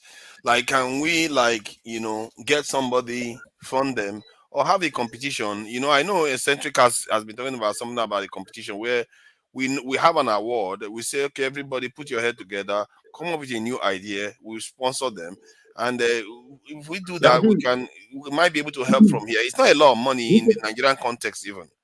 Is that something we can do? A lot of people, Yes. when I give instances of what goes on in America, right? One of my coworkers, he's in a UW, right? He said companies come in and bring projects to them, right? And then they pay they sponsor the schools, right? They'll put in money in the school cover, and then they'll present a certain type of project, and then the kids will work on it. That's part of their school projects, right?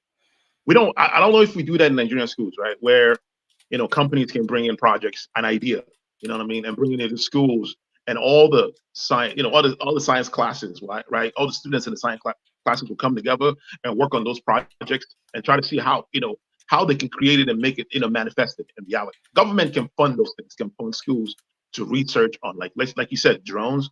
A drone that could go underwater, to do underwater exploration, or a drone that could go in a fire zone or in a flooding zone, right?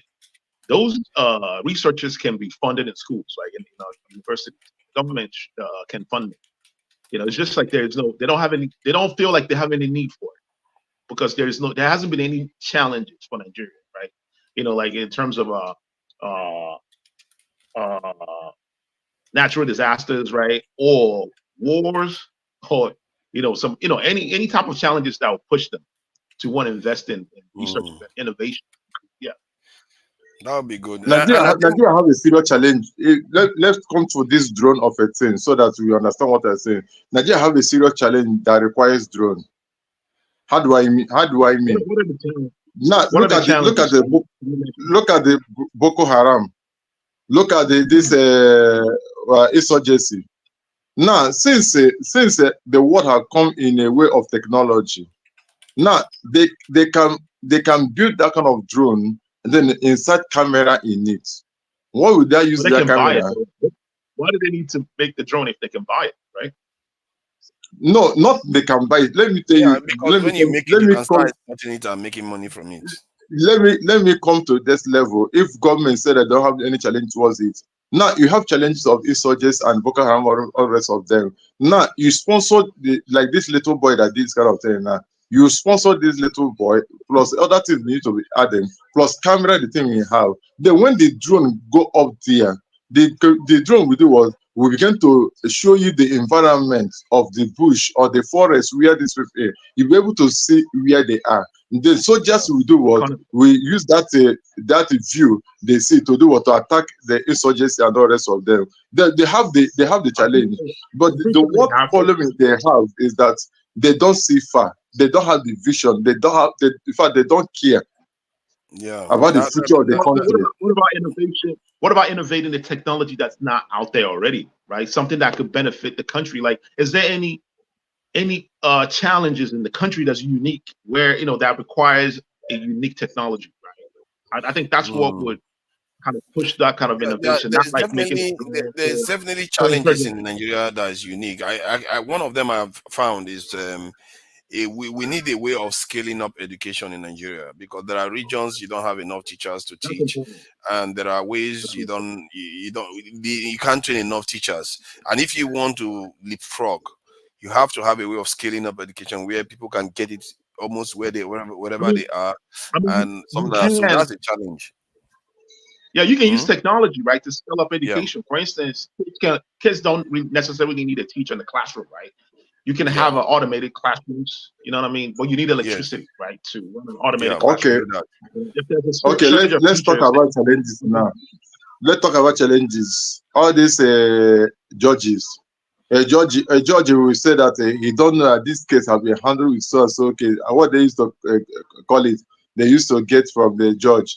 This judge will give his own judgment. This person will give an encounter judgment over this. They said now because of the way they are doing something, they are no longer using technology. But if Nigeria come up in a system like a judiciary system that every case or any judgment that I give is going to be in a system that immediately you open the system, that this thing will show for you that this thing have been happened, and this so judge have give judgment over this thing. You find out that the thing will helpful, but their own they don't care about it. What they care is the corruption that in their mind.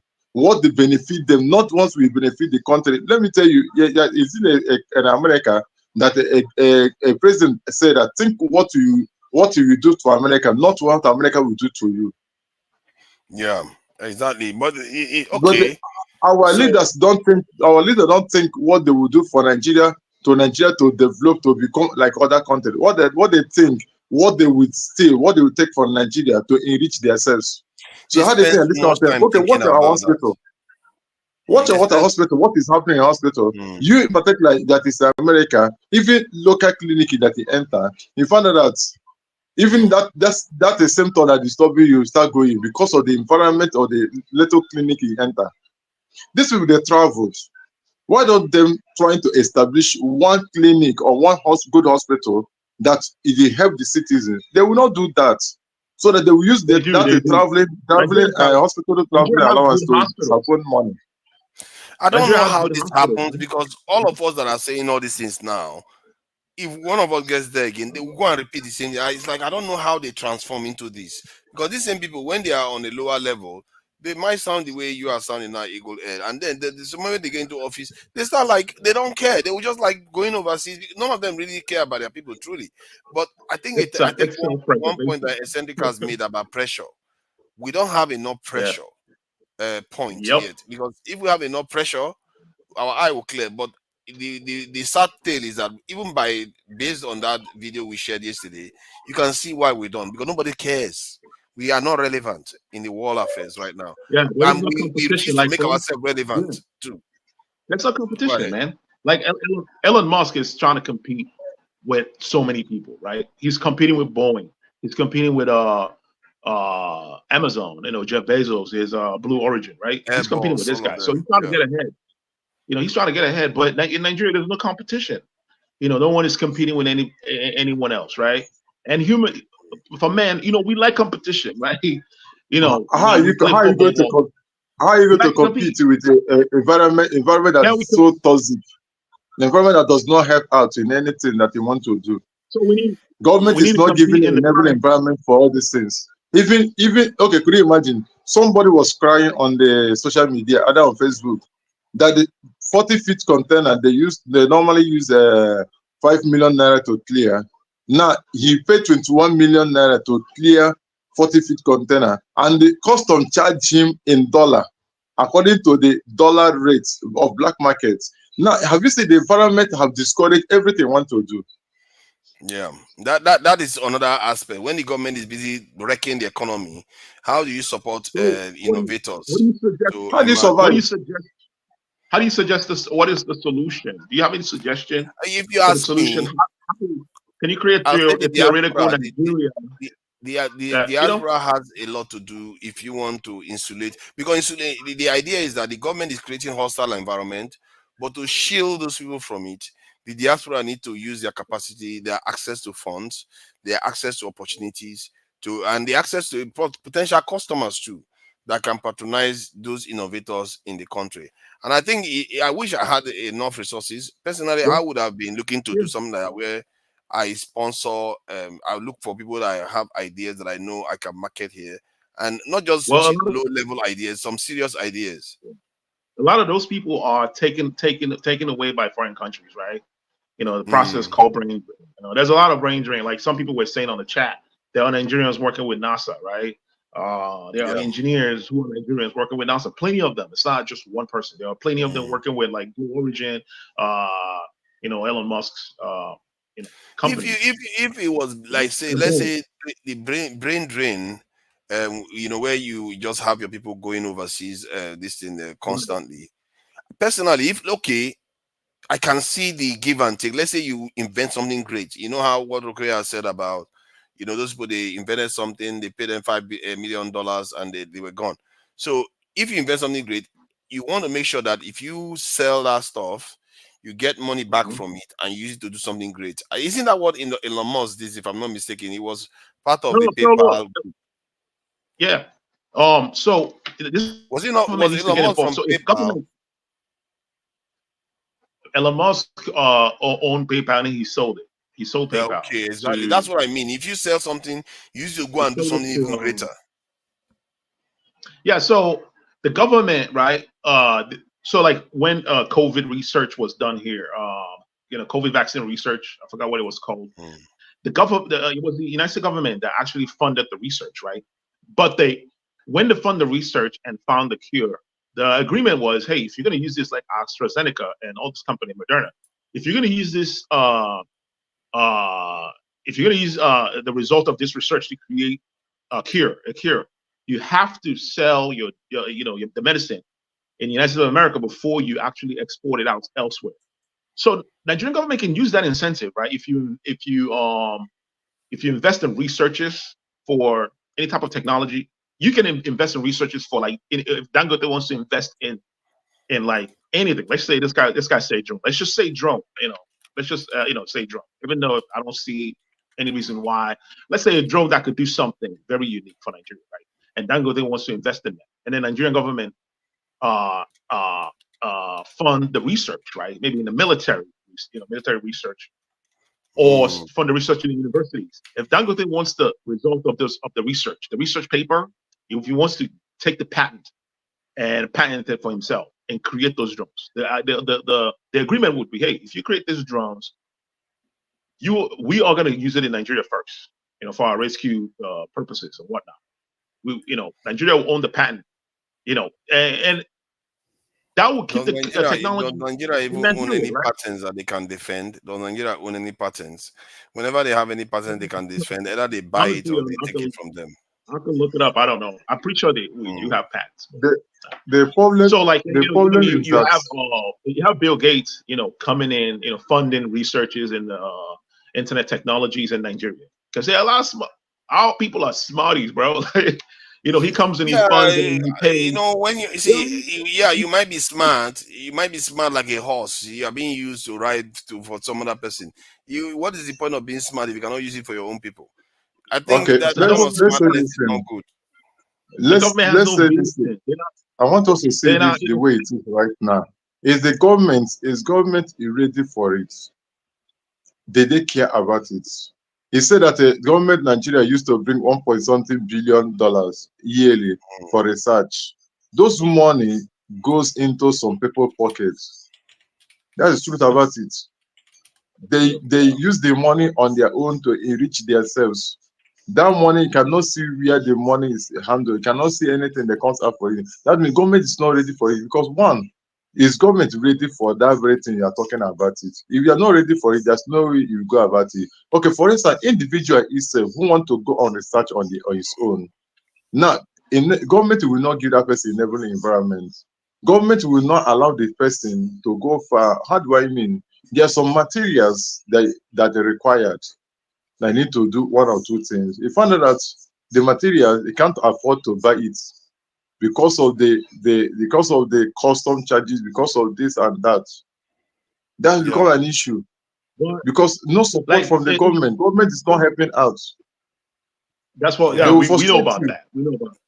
Let, let, So let, let if just there let if me just Nigeria has let me just say something to the viewers and the people on the a chat. If you know anybody in Nigeria that has very good ideas, we are happy to promote them here, their ideas, and if somebody is interested in them, they can assist them in taking the ideas forward. Because I think it's a good idea that we start promoting our people that have good ideas, including the ones in the universities that are doing research that are not getting support from the federal government. It's good that they come here and share their ideas. They never know who will pick it up and want to run with the ideas with them. So if you know anybody in Nigeria that has ideas, let them come. I think Dr. Damage will be happy Forefather, to promote we them. start. If you want to start, we start somewhere. Where are we started? This young boy that just developed that little plane and all rest of them. Yeah, which See, young boy? the Who's the young boy? the What's the name of the young boy? And where is yeah. he? I don't know. Is the one That that was is the one that that was We can says years the we voice. can ago. put money. Yeah, that was years ago. Huh? That Yeah, was years Okay. ago. it's on YouTube. It was years ago, and there are There, many of them there's like that. more people. There's more people that developing a lot of things. The best thing today is that So when you see this kind of people, we try to communicate with the person. Then let the person come on a platform. Then coming to the platform, some questions we ask, you know the Exactly. direction and knowledge and everything. Then when he comes, he said that can people in diaspora sponsor such a thing? I said yes, it's very possible. Then when they have not like there's something that the program they used to do in America, they called Shark Tank or Tank Shark, something of that nature. Either Mm. Shark Tank Shark or Tank. It's yeah, Shark Tank. Yeah. yeah. They found out that if you watch that program, if you say that you have an idea, you have an innovation, they will come. They will ask you some questions. If you want to tell them, you really want to sell yourself to it. That if the knowledge you give to them is valuable to them, somebody will say, okay, I will give you some amount of money, I will buy it, I will do this. Yeah, that's So true. that's the kind of thing we need yeah, to be encouraged by that kind of person. If you discover that kind of person newly, then the person will be try to communicate with the person and bring it to the platform. When the person come on platform, then some questions we ask, you see the kind of idea, the knowledge he has, and everything. By so doing, now you have showcased the person to the world. You have made the person for the world to see him more. Now, one or two people in this platform may say, because of this idea now, I would like to go deeper with that person. Then behind the scene, the person may come behind the scene and discuss with the person. I don't know the day they talk how going to establish it. I have said it here time with that number that people in diaspora can come together based on the understanding and the knowledge and the kind of person that they have seen in this platform, the way the person handles some things. Not somebody that will come on platform and begin to abuse people, begin to talk to people anyhow. He cannot like to, in fact, he would not like to do something with that person. But when you see somebody that is knowledgeable enough, that is mature and handle every situation, even when somebody talk to him wrongly, he have the maturity to handle it. And it's okay, my brother, let's discuss about this thing. This young boy that have come this thing, how do we sponsor this? How do we go about this thing? It's okay, let's reason. Before you could know it, two of you will come out with something tangible and begin to excel in life and go far in life. So that's what we need to do. That's where the solution will start coming from now. There's a lot of them out there that have knowledge, but the problem that they are limited. So Yes. this platform is another platform that's going to make them to be unlimited. So that if you are going into everything, you know the kind of contract you are going, you know the kind of knowledge you are establishing, you know how far you are going about. Before you know it, you go far in life. That's where the solution starts from. Because if you are looking at government, you will keep on looking at government 100 years time. You have not seen anything. Nothing will happen. I think you And are right there. We those can't keep fresh looking for ideas, government. those ideas will keep on dying and dying and dying. Okay, look at this. What they call it, polytechnic in Nigeria. It's at zero level now. Polytechnic in Zero Nigeria level. have died and died off. Technical school in Nigeria have died off. Nothing is happening. In fact, nothing is going on right now. The quality of education of Nigeria is going down and going down. Most of people that establish all these things in America, in Europe, they are not high graduates. Some of them are school dropouts. But the government did not look at the educational level they have, but look at what they have inside, what they have upstairs, and establish them. China, if you come in China, a China will come to America right now as a contractor. He come to America as an engineer. He don't speak English, but when he give him spanner and screwdriver, he will perfect the job, finish the job, and go his way. Yeah.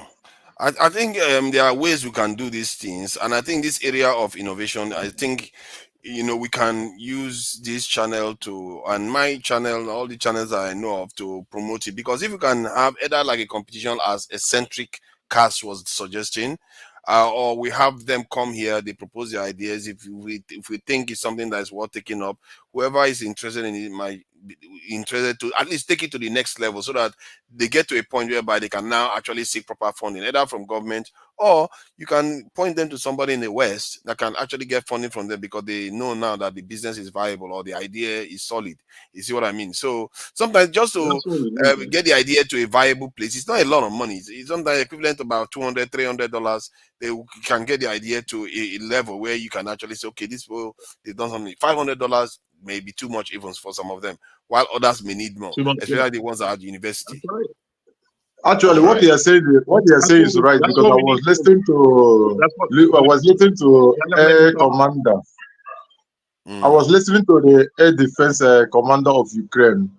So when they were asking him a question, how do you people produce the drone if I use it right now in the Ukraine? We have a year in the war. He said that the drone they used cost them either $100 and something to produce one drone. Wow. And the drone is working for them. I thought the drone now, they increased the speed limit that the drone can go extremely far. Now, all these things, because based on what he said, it can cost $300, $400. Now, when this kind of thing happens, now you'll be able to say, okay, this amount of money I want to put in this project. Because the world is going in on tech. Of tech. Somebody bring the knowledge of tech over this thing. Then you buy the idea of tech and develop it with little money you have. Before you create it, you say that spend $1,000 into it. And when you see the result, because this thing that you show that elements do, this is why those people are shouting, clapping, laughing, because they see the success of what they did. Yes. That's why they are clapping. But you in particular, when you invest that kind of money, $1,000, $500, $300, as the case may be, and at the end of the day, you see the result of that investment that you do, you in particular, you will be clapping and you'll be happy on yourself. Because maybe I was a bit sad to watch that. Sorry, I may be sad when I saw that they were not, at least I cannot see one black person among those people celebrating. I know there are black people in NASA, but on those people that are celebrating, I cannot see one person. Eccentric as, what are you people doing in America, eh? What are you doing? Why are you not showing up in that crowd? You make up 30% of the population in that country. And yet I can't see one in a sea of almost 100 to 200 people. What is happening? Answer now. Why are the black population in America not present in these in these scenarios where you have this innovative breakthrough work being done? You don't tend to see them a lot. It's self-preservation, man. You're not going to take that knowledge back in Nigeria and do anything with it. They don't have the structure but there. at least let it be there. We can't see them there. That's what I'm saying. They are not in the crowd. There's no NASA in Nigeria. Nigeria doesn't have an equivalent of NASA. That's seriously messed up.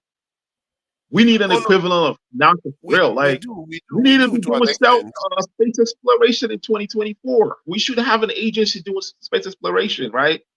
With proper funding, with proper funding. We need that. If you have that, it can attract all these guys back home to come work on that. You know what I mean? Like, it's when you talk about that rocket that went up in space. The people that made those rockets, all the processes that went into making that rocket, it took probably, I would say, an estimate of 2,000 people or more than that, 5,000 people to create that rocket, right? Yes. There are other components, there are aspects of that rocket that you do not see when it's flying up in the air, right? There are so many aspects of it.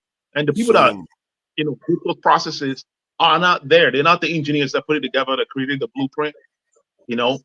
Something like that will create a lot of jobs in Nigeria, right? Nigeria has a NASA. It will create a lot of industries because you have to make all the little parts. You have to make the body parts. You have to make, the body of it, the body of the rockets. You have to make the engine, all the components that make the engine, everything, all the coolants, all that stuff. So when you say self-preservation, what does that mean? That is the reason why you don't see black people in that crowd. There are black people there. It wasn't clear enough. The problem is that it's not that there's no black. There's black in that place. There's black people in that place, but depending on the location, on the place where they are. They're not in the video. That's what I'm saying. They are not represented in the video. But it's a sample, but they're not there. That's what I'm saying. The problem we have, it will be thousands of people. You know what I mean? I'm pretty sure I actually did something on that rocket. I'm pretty sure I did. You know what I mean? Because I get jobs from his company. I get jobs from his company. I probably did something on that rocket. So I should be there, right? But you're not on the front line now. You're not on the front line. That's the thing. I wish you were one of them. Like, this thing you are saying, don't surprise the engineers. Don't surprise the engineers that tied the boat and not do this. Don't surprise some of them may be blacks. But because of the people in assembly, we still black that place. Then in a system, I will try to console ourselves. No.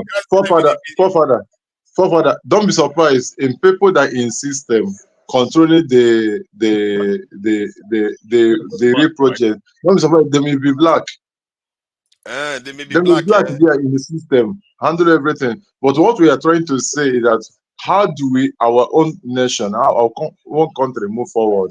Just now, I remember a good friend of mine, two of us write JAM together.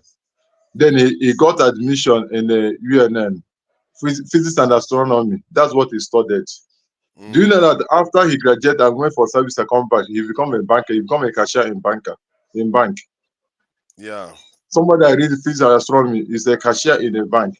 But if it is Nigeria is a country I think is working, it's not supposed to work in a bank. It's supposed to do some research concerning astronomy and the other rest of the physics. Your government they have not in every environment, so you have to take the opportunity that it has at hand that moment. So the problem is that can you imagine that thing when they were celebrating? We saw Eagle Air there, like, oh, Eagle Air is there. We'll be so proud. Like Eagle Air, fellow Nigeria is in that place. Yes, you're supposed to be proud. And you'll be happy because you see your own color person the same place. The way Exactly. we are celebrating Ngozi Okonjo-Iweala in the whole world Exactly. now, That's what I the way mean. we are celebrating her. But you know that if you watch at Ngozi Okonjo-Iweala, you find out that her success to that place did not start from Nigeria. Mm.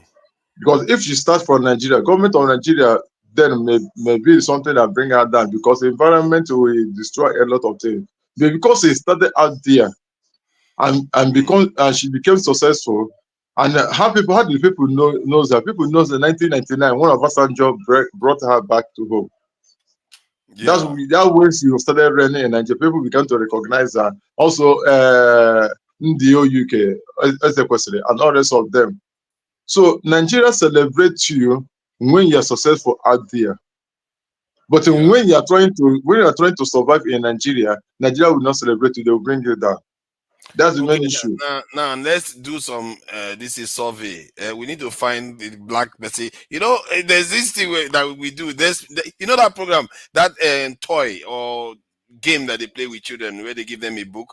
Then they need to find this character inside the page because the character is hidden all over the place. I don't know whether you know about the Sendicas where this guy wearing a colored sweater. They'll say find him on the page because he's hidden somewhere. Yeah. Now let's find the black person here. But Where but is the black person here? Eh? I can't see one black person in any of these faces here. None of them. The black I person gotta is tell in you, the I gotta tell you, crowd. Is in the crowd. Is hidden there? It's perfectly hidden Yes, in the it's in the crowd. crowd. Why It's just that the they are never in white front? cover everything. Yeah, let me see. Let's say music, US music. You see it now. Forefather, Eh? do you know that as you are now, if you enter airport right now, where there is Mhm. only white, the Yes. your skin is there, but because of Mhm. everywhere is white, it's as if that there's no black person in that I place. must say, even in this music one, I've not even seen any black person. I begin to get worried for our people. Keep on researching, you see. Okay. If you type US music, yeah, suddenly you start seeing. You might see some black. Oh my God, that is scary. You know, Because this is a because travesty. in US music, blacks are in forefront. Okay, I That's mean why they you're showed seeing up them here, like but that this. is a bit scary though. There's hardly any. Wow, I expected more. Okay, look at this one here. Very few. It's dominated by white artists, but in reality, the industry is dominated by black people. That's a bit That's how odd. it is. That's very, very strange. Not that black community are not doing something. They are doing something. Just that I've said it before. When they have the knowledge, white will get the knowledge from them and buy it out from. They take it away from them.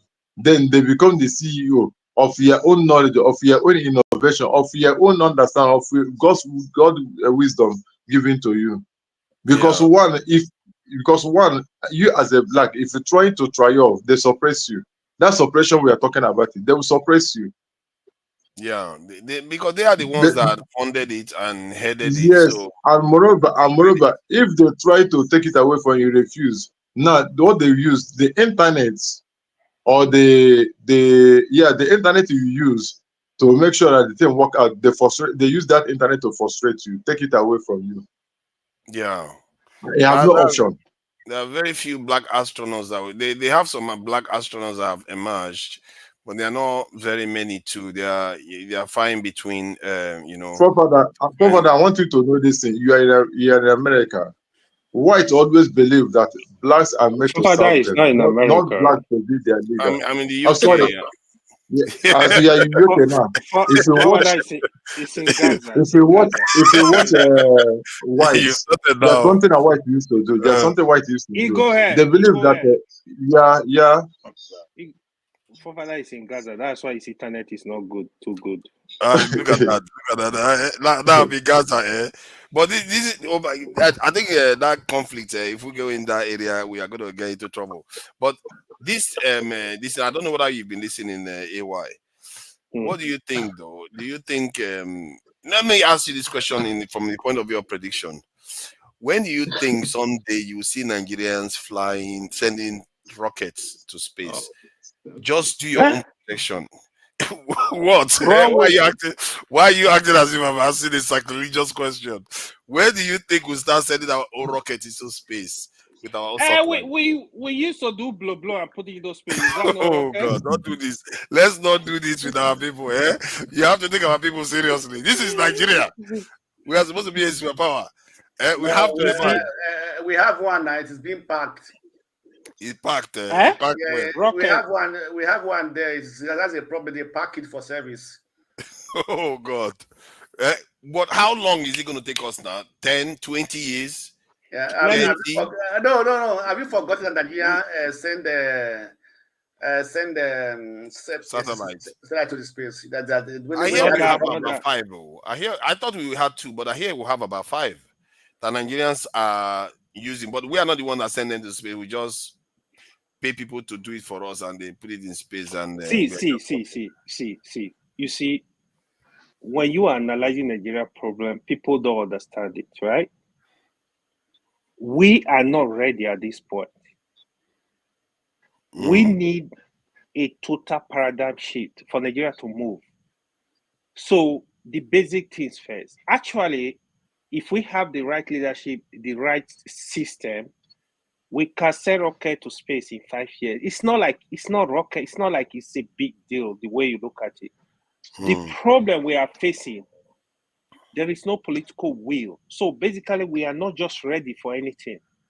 So look at common refinery. What NNPC are doing with refinery. This is the 5th or 7th times they are telling you, oh, it's mechanically complete. Oh, it's going to start in 6 months. These are deliberate issues. Refinery is not rocket science. So the paradigm shift, the change of the system we have, we need that before we discuss issue of how we want to produce missile, we want to produce aeroplane. That's just the truth. Because I let me digest a little bit. So what is the paradigm shift? Hold on. I'm just coming. I was just having discussion with 2 Nigeria, one from the north, one from the west. The mind of people is so horrible. So I was basically sharing my opinion. I was like, I think the major problem of Nigeria started during IBB. This guy said, no, you can't criticize the leader, provide solution. You can't talk about the problem. You can't talk about the leader. I'm like, bro, what are you talking about? Can you just shut up? Like, I got so pissed off. I'm like, you can't tell me not to discuss my country issues. Yeah. The problem we are having, we don't have a system. Even somebody wrote it on the comment section now. Even the election, we can't conduct an election. Do you understand? Like, the mind of people is not there. Okay, look at the ministers, for example. They are not interested in solving the problem. When we are interested in solving the problem, we can start, even if it's quasi a movement, even if it's just little movement. We don't have direction as a country. This is just the honest truth. Don't be deceived. We don't have a master plan. We don't have a direction. What is going on is anywhere Bele face. It's on autopilot. So they just let it be. Okay, if people are hungry, we share beans. If they are hungry, we share gari, we share rice. There is no plan. The youth, I tell you, right? I always say this here. Nigeria children, the Nigeria Gen Z, they are some of the most brilliant children in the world. But you need to put a structure to feed these children. I saw one recently that got 4.98 in mathematics from one of the university, I think Covenant University, that is studying online. Do you know the intelligence? Do you know the intelligence quotient? What you need to get a first class in mathematics, a 5.0 GPA? That's a lot. So all these children now, you need to develop them, put them into research, science and technology, pay them good money, provide the environment for them to work, let them take over this country and try to solve the problem. But we are not ready. Most of them, they are useless. If they can't leave the country, they end up in Kasha and they pay the 100,000 naira. Our problem is so big that people that said they are solving the problem, the politician, the senator, the rep, the executive, they don't even understand where we're going, where we are. This is the biggest issue. What we come here to discuss is basically my teeth is better than your teeth. Politics, it's just like when I say it, like politicians are the same. People think I'm joking. Nigerian politicians are the same. No this and no peace. They are not ready. They don't understand the issues. But we're not getting it. The blacks. Blasto, Blacks, hold on. welcome. No, wait, let me ask you a question. Now, politicians now at the universities, they don't have any business. They didn't fund it now. When they go on strike, No. they need them to go on Hold strike. on. Wait. Let me finish. Now today started they destroy. When the university was even good at that time. No, every institution look for ways to raise money to fund themselves. What is this? What are you about? Let me finish. Raise money from every institution. Wait, every institution find ways to raise money. If you have a good manager, you understand me. If there's ways you better raise Bro, money. okay, let me tell you this. Even the best university in the world, government fund them. The best university in America are funded by the government. The best university in UK it's not just are the government, funded by right? Yeah, it's not It's just not just the government. Let him be talking now because I let you know everything. Just be talking. It's not just the government. Private individuals. Wait, let me explain. You say only the government funds it. I said, hold on.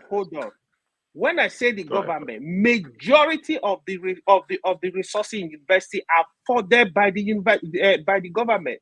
Private individual are corporation. They just do a fraction of what the government are putting into the university.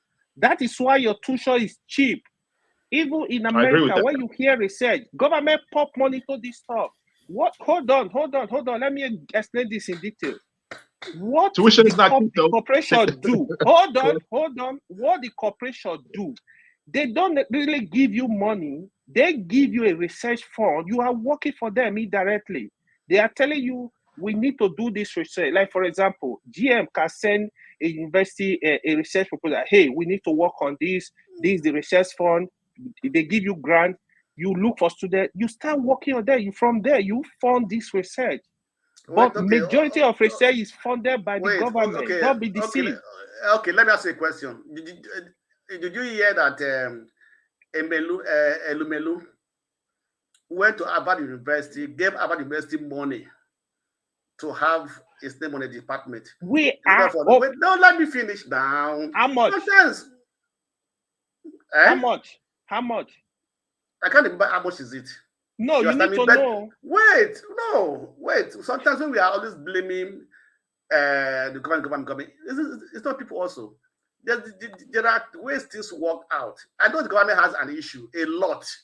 You understand me? He also has a problem too. Blackstone, let me ask you a question. Do you know the cost of 4-year university? Do you have estimated cost of a standard university? I don't have estimated cost. You think? No, excuse me. I didn't say I didn't say it's funding. No, I didn't say it's funding the university. Don't misquote me. I didn't say it's funding the university. Yeah. I said he gave them money. That is what I want to tell you. Hold on. Even if Elumelu give Harvard University $2 million, $2 million is nothing. It's still money. If you spend that money in Nigerian university, would you go a long way? What are you talking here? Yeah, it will go in Nigeria, yes. When was a Nigerian person? Your universities are done. You carry the money, go and get to a university that is first class university in the world. Why want to have your name there? That Dangote doesn't have a house in abroad. He doesn't have a foreign passport. It's a Nigerian man. See, what are we talking here? Eccentric, I understand your point. Blackstone. But let's first of all put our country Hold on. The government, right, needs to give direction on everything. Need to step up their game. what has been going on in Nigeria for years is this level of corruption is too much. They don't care. I agree with you, definitely. Okay. I'm not I'm not supporting the government, but the rich citizens can also do something. Why are the private universities? Why are they? I get your why point. Are they doing well? I understand. I get your point. Now, we are even talking university. University is just one part of the Nigeria system. Things as common as roads. We could not build roads. We could not develop. One of the former governor of Kaduna, McCarthy, the son just died on the road yesterday. This is what they don't understand. And this road is going to consume all of us.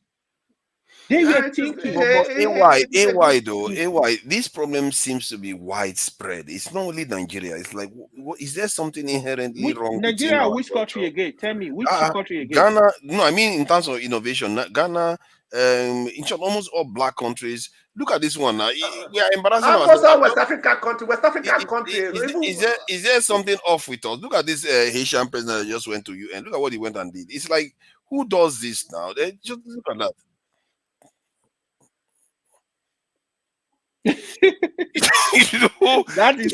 That is Blackstone. Who behave like this? It's embarrassing. Why do we do these things? It's your neighbor now. It's your neighbor. That's another country. There are certain things we shouldn't be doing in front of Igbo people anymore. Like that kind of stuff.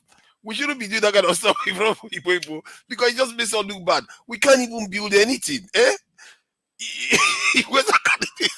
No. Actually, AY, I'm not disagreeing with what you are saying. You understand me?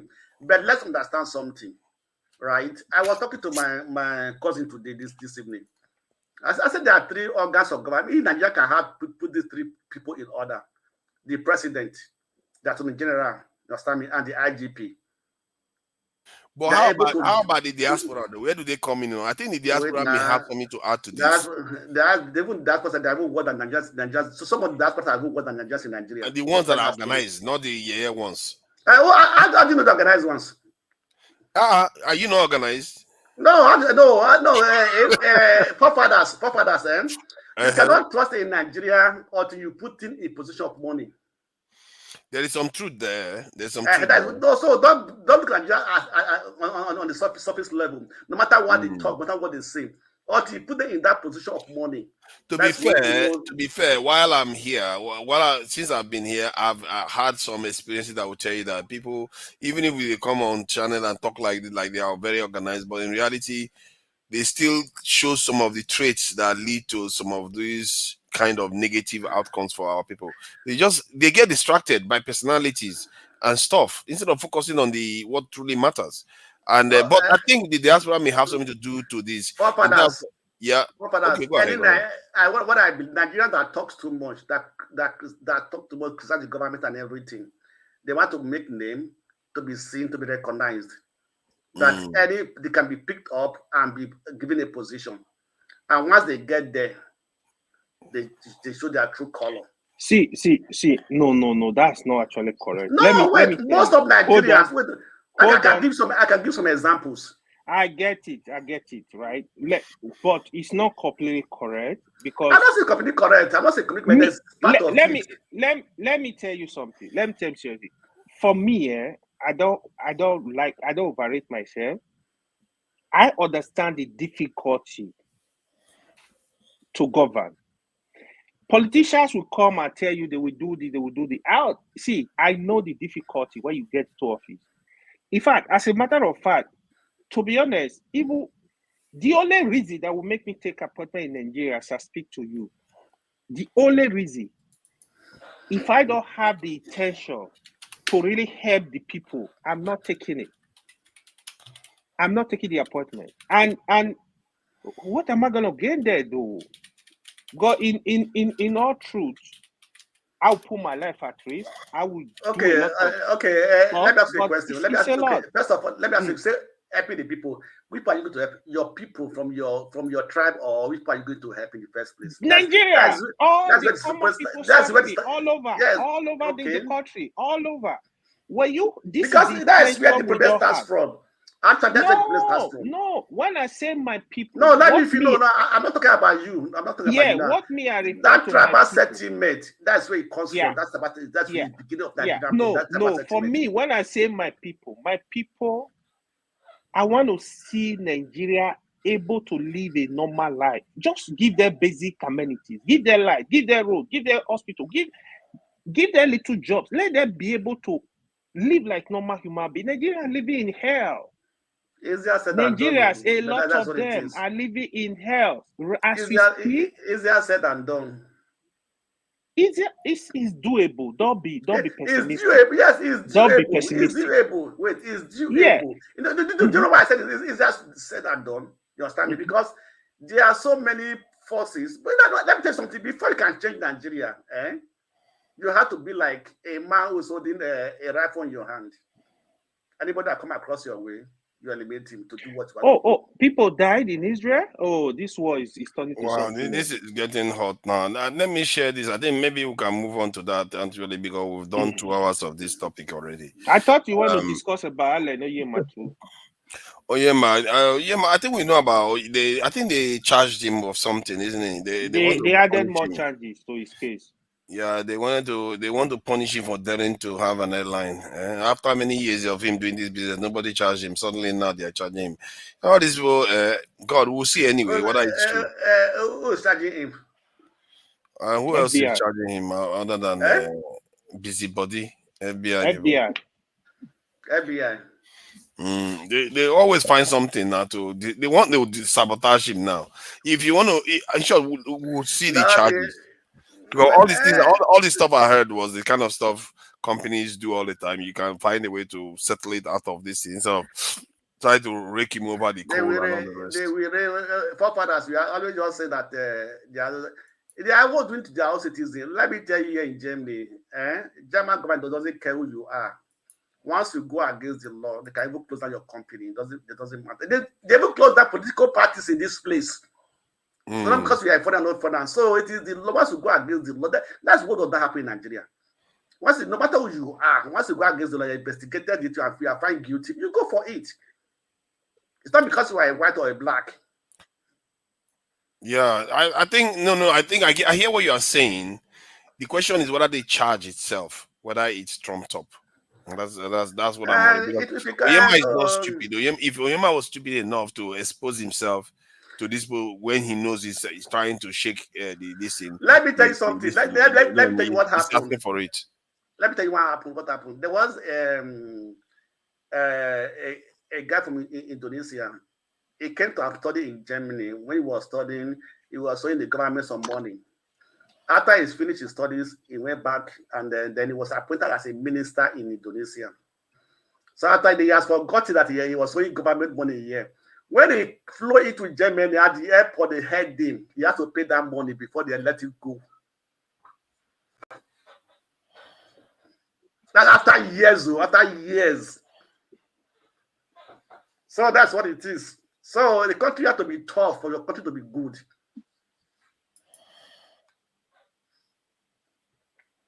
It looks like Hezbollah has hit Israel for once hard today.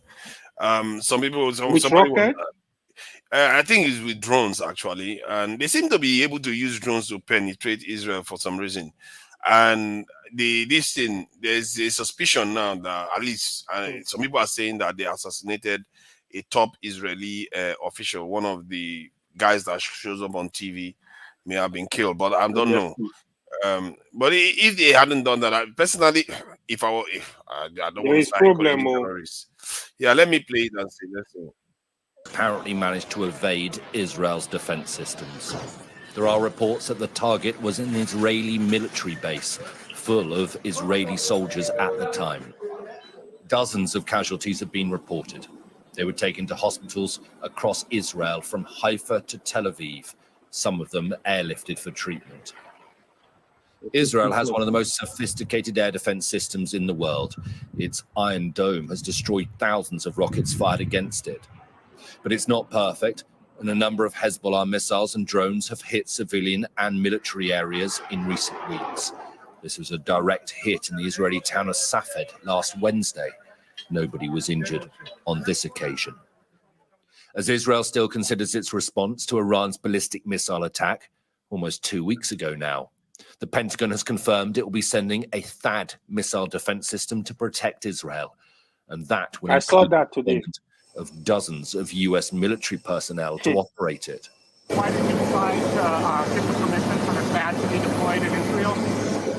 To defend Israel. It's not clear when the US system will arrive in Israel, but this is further That's the confirmation president that of Washington Israel right there. is working with the Israelis on its response to Iran. It might also suggest that whatever Israel is planning could trigger another attack by Iran. Alistair Bunkle, Sky News in Jerusalem. That's a very interesting point. That Wow. whatever Israel is planning, it looks like America knows that Iran will respond to it. This game that they are playing, when it can get out of control, if Iran is nuclear, it is not going to be funny anymore. And Iran has already said they are going to destroy oil fields of other Arab countries if any of them assist Iran never get airspace. Iran never get nuclear. That's what it is. That they are still working on it. They are still developing it. It looks No, like even if they have like they nuclear, have. they can't really There use it. was an earthquake in Iran. Last weekend there was an earthquake, and the people that looked at the I've forgotten the seismograph of this it seems very similar to that of a nuclear test on the underground nuclear test. And you notice that Israel hasn't responded for over 2 weeks. That seems odd. And because when Iran attacked Israel, we were under the impression that they were going to reply within days. But that weekend, that was when this test happened, and somehow everything just slowed down. And now America is sending this third missile. What thing I believe that Israel may not respond by maybe Israel must be responding maybe with cyber war and everything. They said they already did about the cyber war today. Actually, there's information about that too. But it's not. You see, that's the thing. It's not spread. So people will just say there's cyber attack in this, but the information is not confirmed everywhere. So we don't know what's happening yet. You know, they did it before anyway. So Israel and America did it before, whereby they sent some malware into the Iran nuclear system that destroyed their most of their nuclear facility. Some of their right, yeah.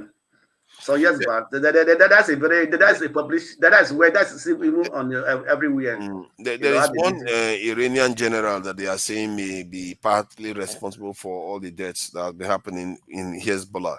That it looks like the leak came from Iran, not from Hezbollah. Can you imagine that? The problem came from Iran, and one of the Iran supporters was saying that it may be from Beirut.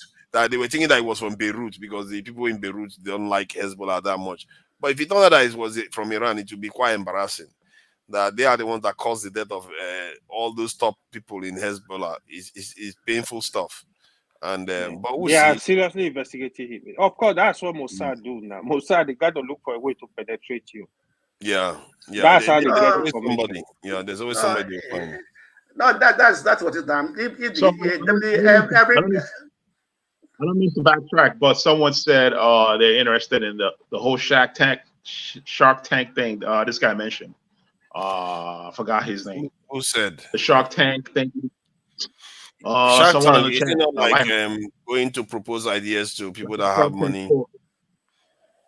Right, exactly. You know, I don't know how we can start a Shark Tank to help people that people that are creating innovations, right? Because you have to have a business, right? To be able to, and you have to have financial reserve to support the businesses that come and propose. You have to have a business. You have to have a distribution networks, to distribute whatever innovations that's going to be presented.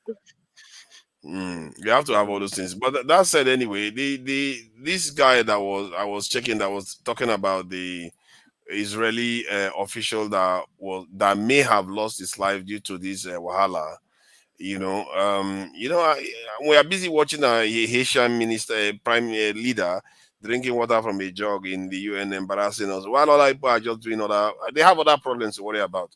Let me see if I can find any this in Israeli surrounded. No, I can't see any information. But if a top Israeli official was killed, oh my God. No, What is going to happen? There's something that's going to happen anyway. They said that there was something I the mentioned missile earlier. was into the There was something I mentioned earlier, right? So I said the reason why Nigerians, right, Nigerian government doesn't invest money on innovations and such in innovations and in the sciences and whatnot is because Nigeria doesn't have a problem, right? If Nigeria has, like, let's say some kind of disease, right, or COVID-19 level of problem or a world war, Nigerian government would invest money in the military researchers to create technologies to fight those problems, right? Or let's say if there's a competition between Nigeria and Ghana, where Ghanaian aerospace companies are making rockets, Nigeria would want to emulate them, right? Because they don't want to be left out, right? There's no push in terms of competition, right, for Nigeria to actually innovate. That's the pressure we talked about now. We talked about the pressure that is What do you think about? involved. I just want to get involved in that. I don't know if I want to talk about Israel right now, bro. Like, is that why you keep bringing this one back? Why do you feel like you have to bring this one back? Because we've done it for 2 hours already. Honestly, I feel sorry for the military. Anyway, for the military, the missile was added in the military base now, so it was the military, so not the civilian area. Yes, I think that's why I think what is the worst Israel can do to them? Bomb them more. I don't know. They've bombed them with pagers, walkie-talkies, 2,000-pound bombs, everything. What do you want again? You were saying something? No. Actually, it should not go into. If it go into the full-fledged war like the last one Israel fought with the 6 Arab countries, it will be very bad anyway. So there's not that much that can happen anymore that I agree with you. Hezbollah and Hamas hasn't seen. Hamas, I don't think you can destroy Gaza any more than they have destroyed. What do you want to destroy in Gaza anymore? Exactly. That was my point. There's nothing left. Yeah. You destroy everything now. Facilities, everything. Schools, hospitals. I mean, when you are in that state, sometimes may God not let us be in that situation. You will be prepared to die. You don't care. Because you see death every day, every minute. So what's remaining? That's just the honest truth. The last 1 month, we've witnessed Israel make a lot of gains because they, took out a lot of people in Hezbollah, and it kind of decimated Hamas in terms of the landmass of that area. Everything was good, but it looks like it's being torn now. Father, I have a question for you, though. Mm-hmm. With all this bombing, the invasion in Gaza, does it really surprise you the idea that we are unable to locate the hostages in Gaza? Does it surprise you at all? I don't think it surprises me. The reason why I say that is because Gaza in our head, it looks small, but it's quite big. And Israeli soldiers are not everywhere. And these guys are underground too. So, and they see them coming before Israelis will see them. So they know how to dodge them. They probably practice these things for a long time. They evade them knowing where they are going, where they are not there, and they just keep weaving. And I think there are reports that said that they had opportunities to kill the head of Hamas. He was with hostages. Yeah, he had hostages around him. Yeah, I saw that report. All those things, they know what they are doing to an extent. So if you are careful enough, to an extent, you might be able to escape the Israeli. Not to mention, sometimes they may even have one bunker somewhere that is completely detached from all the other bunkers, and you don't see the entrance, and they're just underground, and you will not know.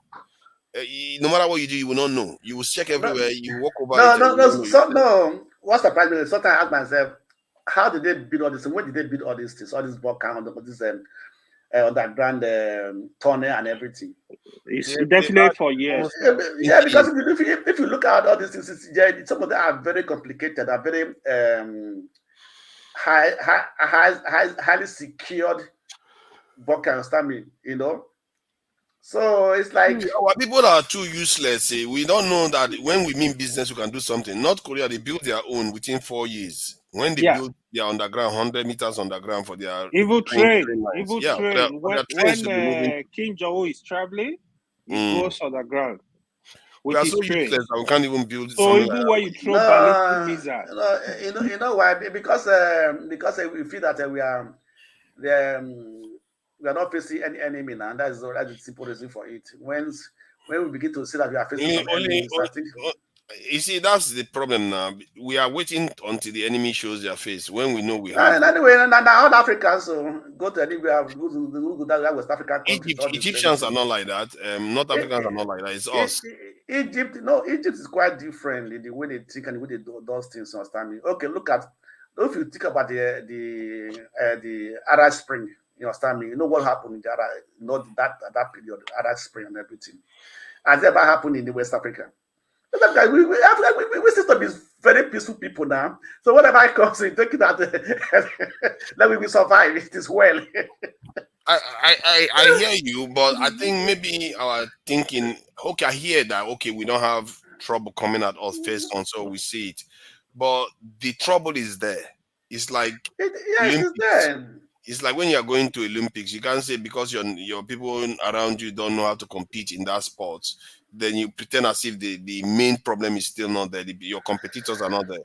So I don't know how you inspire people to do that. Eccentricas has made that point repeatedly that it looks like we don't have a lot of pressure. Something to pressure us, force us to innovate, force us to No, secure ourselves. it's like it's we are nonchalant anyway. We take things for granted. We take things just at a I don't care level. Maybe let me survive. It's like a survival defeated. Let me survive and let me and my family survive. That's what that it is. is Nigeria. That's the mindset. Yeah, Because that's the mindset. you really want that at least not South Africa they even had nuclear power plant. How come Nigeria, 230 million people, we don't have a single nuclear power plant? No, wait, AY. Mm-hmm. If we cannot manage common a refinery, now I want to manage a nuclear plant. Me sometimes I just say that they just forget that because I said the person did there just drink finish, he just press the button. Just do one thing. No, you can't do anything. No, it doesn't work like that. Wait, no, it doesn't work like that. But Are we not managing a refinery now? To be fair, we can manage a nuclear power plant if we have it. No, if you're not the manage, that go to private investor, private man and the manage. That's a private man. Not talk about that one. Can the private man go and do establish a nuclear plant? What is this one talking about? If what? I was manipulated to do what? I don't know what he's talking about.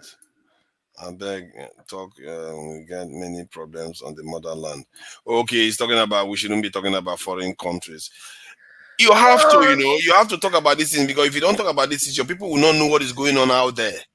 They don't know if there is regional war in Middle East. It's going to affect Africa. They don't know yet. It affects us big time. Everything in the world affects each country. It's indirectly affect other countries. It may not affect it directly, but indirectly. The war in that Middle East is affecting cost of living in other countries. Did any of you see the video yesterday, the live stream yesterday about the Mackinder thesis? I wish you were here, AY, and this thing. You would the Blackstone. It would have been interesting. I think I will revisit that thesis because I think it's very, very important for us to digest it and understand it because it applies to many things that are happening around the world today. I speak the truth almost exploded yesterday. Like it's crazy. It's this. It's like it was people in it like. But when in reality, you will see that what I'm saying is quite accurate. That when I was saying that I didn't understand why America didn't like to get on with Russia, given that Russia is a European country, is right there. Let me tell you, they are trading with China, but they don't like Russia for some reason. No, let me just tell you the story for that because of war power. You understand me? Because after the Second World War, you understand me? Actually, it was Russia and the Allied forces that defeated Germany.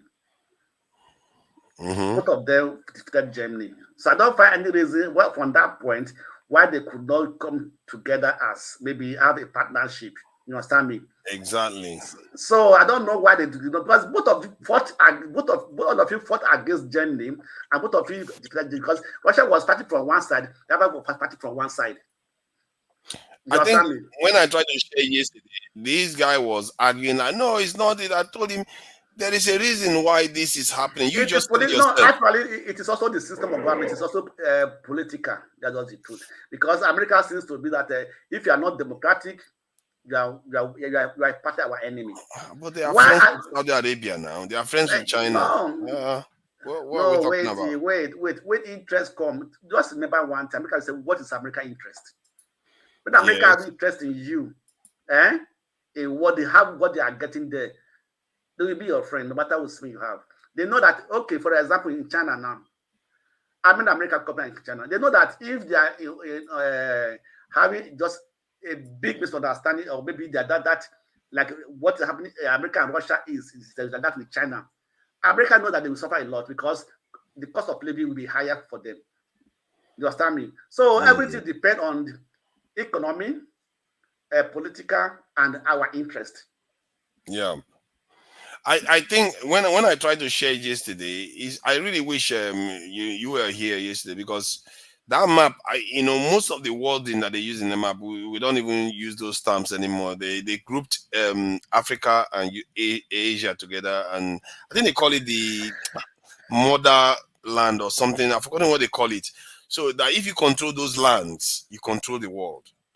And that's the idea behind that is why America doesn't like being nice to Russia right now, because if they do, Russia will by default control the world, because Russia will control Eastern Europe, control Western Europe, and then by default control Africa.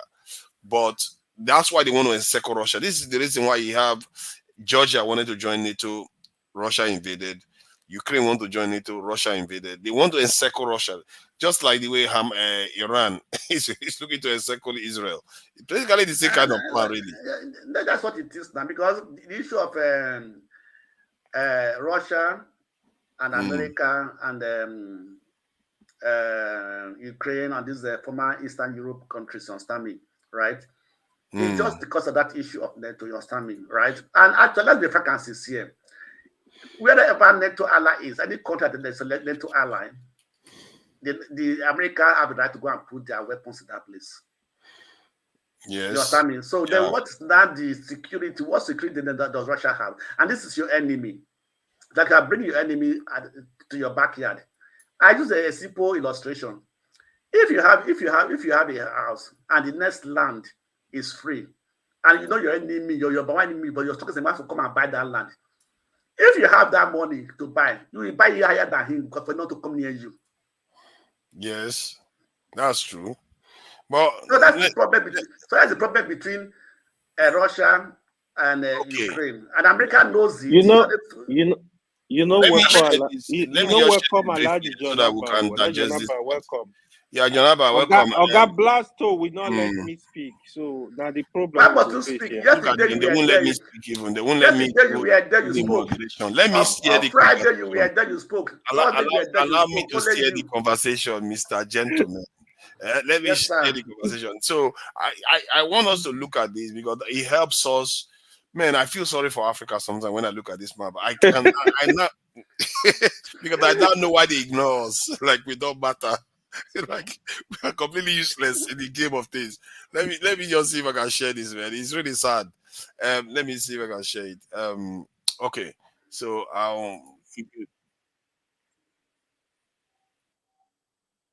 They have to consider these things on the global scale, if only because there was one region, generally ignored by leaders on the eve of World War I, that held the key to world domination. The thesis splits the world into two parts: the world island, consisting of mainland Europe, Asia, and Africa, and what this video will call the outer islands, consisting of the Americas, Australasia, and the offshore islands of Eurasia and Africa, chief among them Britain and Japan. Mackinder estimated that the world island in 1919 contained 2/3 of the global landmass and 7/8 of its population. If any country or alliance ever dominated the supercontinent, it would easily outproduce the outer islands in weapons, soldiers, ships, and undoubtedly even nuclear weapons, and ultimately conquer them. Thus the last statement in Mackinder's triad, "Who rules the world island commands the world."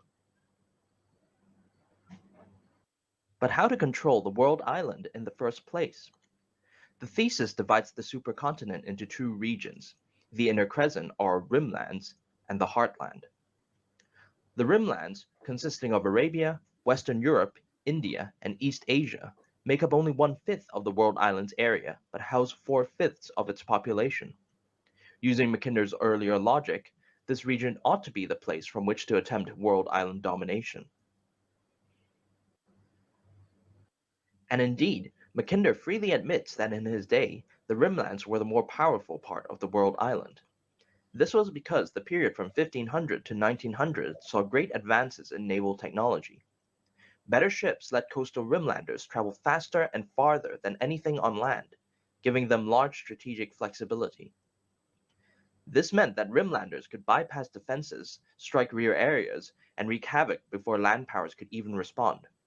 Thus able to choose their battles, rimland powers during this period had nothing to fear from land armies, and could therefore create their empires with little risk. But even then, the rimlands could not dominate the world island. After all, they had not touched the heartland. The heartland is defined through its inaccessibility to naval power. The region is separated from the ocean by Arctic ice to the north, the Carpathian, Zagros, Himalaya, and Altai mountains along its south, and the Arabian, Gobi, and Yakutian deserts in between. Its rivers either flow into inland seas or into the Arctic. Rimland naval forces therefore have no path into the heartland, which Mackinder sees as the greatest natural fortress on Earth. The heartland has two additional characteristics. Firstly, the region is primarily lowland steppe, and as mentioned earlier, such terrain generally results in one power taking control of the entire player domination of the world island. Heartland nomads thus terrorized the rimlands, but without modern states or large populations, they could not fully dominate the populous coasts. This was even more the case by 1900, with horses outclassed by steamships. Industrial might was needed in order to construct the heartland's equivalent to rimland naval was likely to begin from that direction and, if successful, would see the heartland come under a new ruler. Thus the first statement in Mackinder's triad, "Who rules East Europe commands the heartland." Unsurprisingly, Mackinder saw Germany here as the prime candidate for heartland dominance. Mackinder also noted in 1904 that a China that conquered or allied with Russia could also become a heartland ruler. Such a combination would also be very dangerous, as China already possessed significant coastline and thus could combine both the superior mobility of the heartland with the extensive reach of naval power. That's what is happening now. Whatever the identity of the heartland power, its geographic advantages make it a latent threat to all nations. But the heartland thesis is meant to be a warning, not an inevitability. Mackinder intended it to inform British policy and propose remedies to prevent the heartland power from achieving world domination. Firstly, the heartland separation from the ocean is both an advantage and a disadvantage. It cannot be touched by navies, but neither can it initially create one that challenges rimland maritime dominance.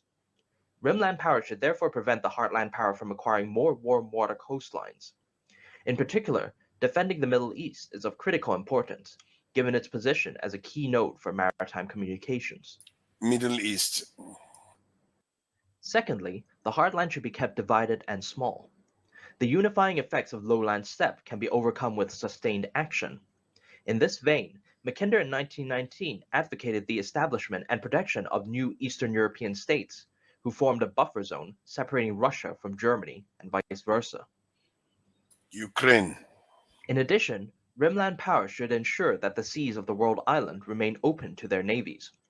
Since the heartland is defined by its inaccessibility to naval power, closure of semi-enclosed seas like the Black, Red, or Baltic would effectively extend the heartland and deliver more land into the heartland power's embrace. Lastly, even a strong heartland can be balanced out by rimland alliances. The rimland powers still own the more productive parts of the world island, and combined, their strength can overcome the heartland's geographic advantage. In 1943, Mackinder saw the building up of India and China as helpful towards achieving such balance. Nixon Of comes in. particular importance was the Midland Ocean Alignment, proposed by Mackinder in 1943. Consisting of the Americas in league with Western Europe, Mackinder noted that such an alliance would combine the industrial strength of the former with the geographic position of the latter, ensuring that any heartland attempt at domination would result in prompt and effective intervention. So the reason why I'm sharing this is just to give us an idea of why things are happening the way they are happening. I've always wondered why they don't like Russia so much. It's all about power. They are worried that if you allow Russia to do what they like and become part of Europe, they are going to rule the world. Or What if you about allow China to go through Russia, China is going to rule the world. That is what about that's what the trouble that is happening now. what about America? Just No, want no, to no. leave It's the world. America now. America is the one, the blue one So now. I know that's what. In fact, me, I like the fight between America and Russia because if there's no that fight, America will have already be ruling the world, dominate the whole world, and taking the Yeah, shit to no, we'll everybody. be in trouble. We'll be in trouble by now. Yeah, Thank so God that's for what they want to have. tribalism. Yeah, I've always said that their tribalism is the Janaba, one. good morning, good afternoon, good evening. Yeah, welcome, Janaba. Yeah, you can go ahead with any of the topics you've seen so far, from why You want to our preach to us? culture may be stunting our development to what is happening with attacks in Israel now. Hezbollah attacked them in their military base, 4 dead, about 60 injured. That's a lot of injured people.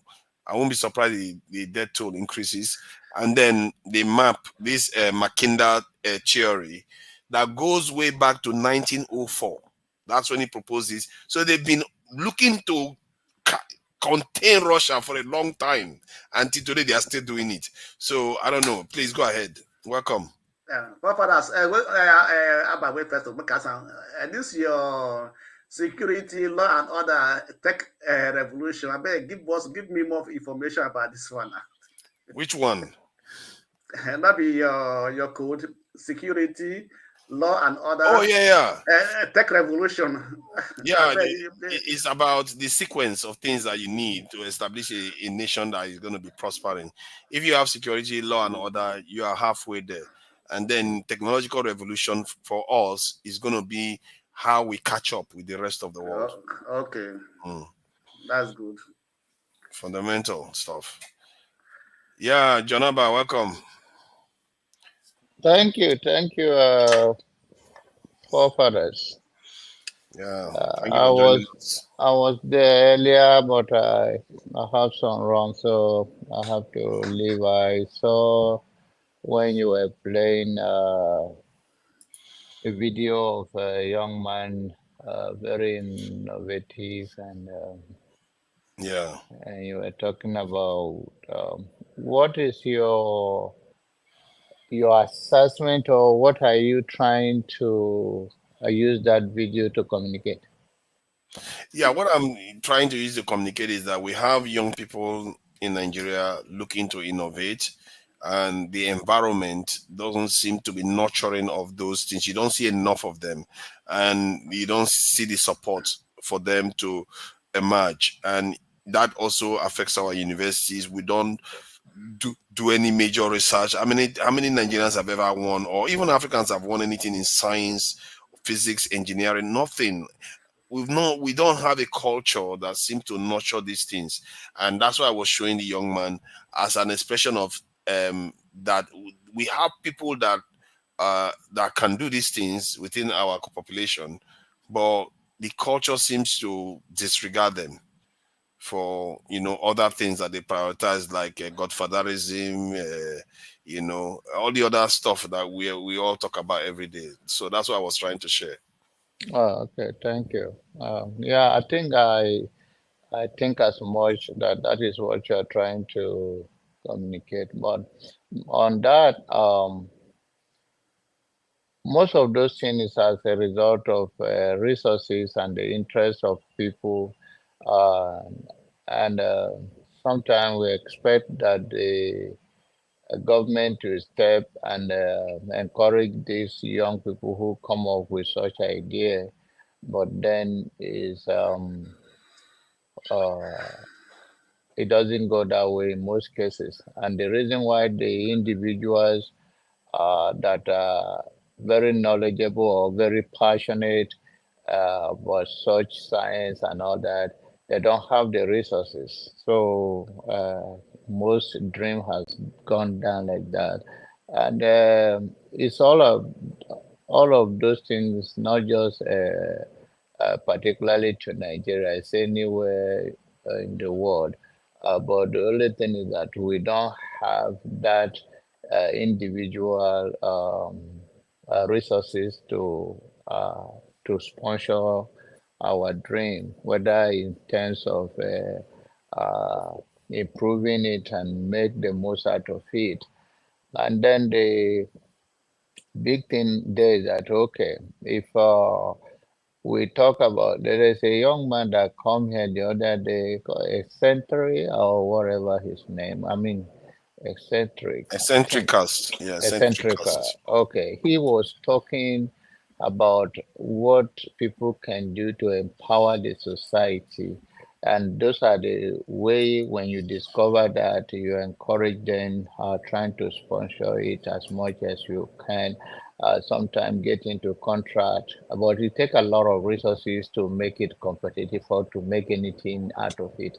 Because I believe that the world is growing, that it cannot only be between the Nigerian space. If the world or any rich person in the world find out that what you are doing is something that will face money and solve problems, they will invest in it at this level of media that bring the world to a global square. So that is possible. So he was talking particularly the other day about what people can do so that when you started lifting those individuals from their uh, poverty, empower citizens, they will be able to make a decision, and the society or even those oppressors, whether you talk about government or talk about the corruption in the society, that people will be respected. You can imagine yourself now in Nigeria, your mentality will be different because you have a different mentality. And if you are walking on the street of Nigeria, you will not be harassed anyhow because they know you have a knowledge of something and somehow they cannot oppress you. So by the time we start lifting our society, then people the other day that did not understand where he was coming from. They said, no, no, it's the government, it's the government. Let's face the government. Government all over the world is the same. That's one thing people don't understand. In fact, our government is not as brutal as we even think. But the problem we are facing is that we don't have equity, of course, in fairness to some extent. We don't have that. But then if we talk about brutality, I can connect this to what is going on in Israel. You can justify evil in one part of the world, but you cannot justify in the other. All of them involve power struggles and life being slaughtered. But we see people based on their interests, what is strategic to them, they pick a side.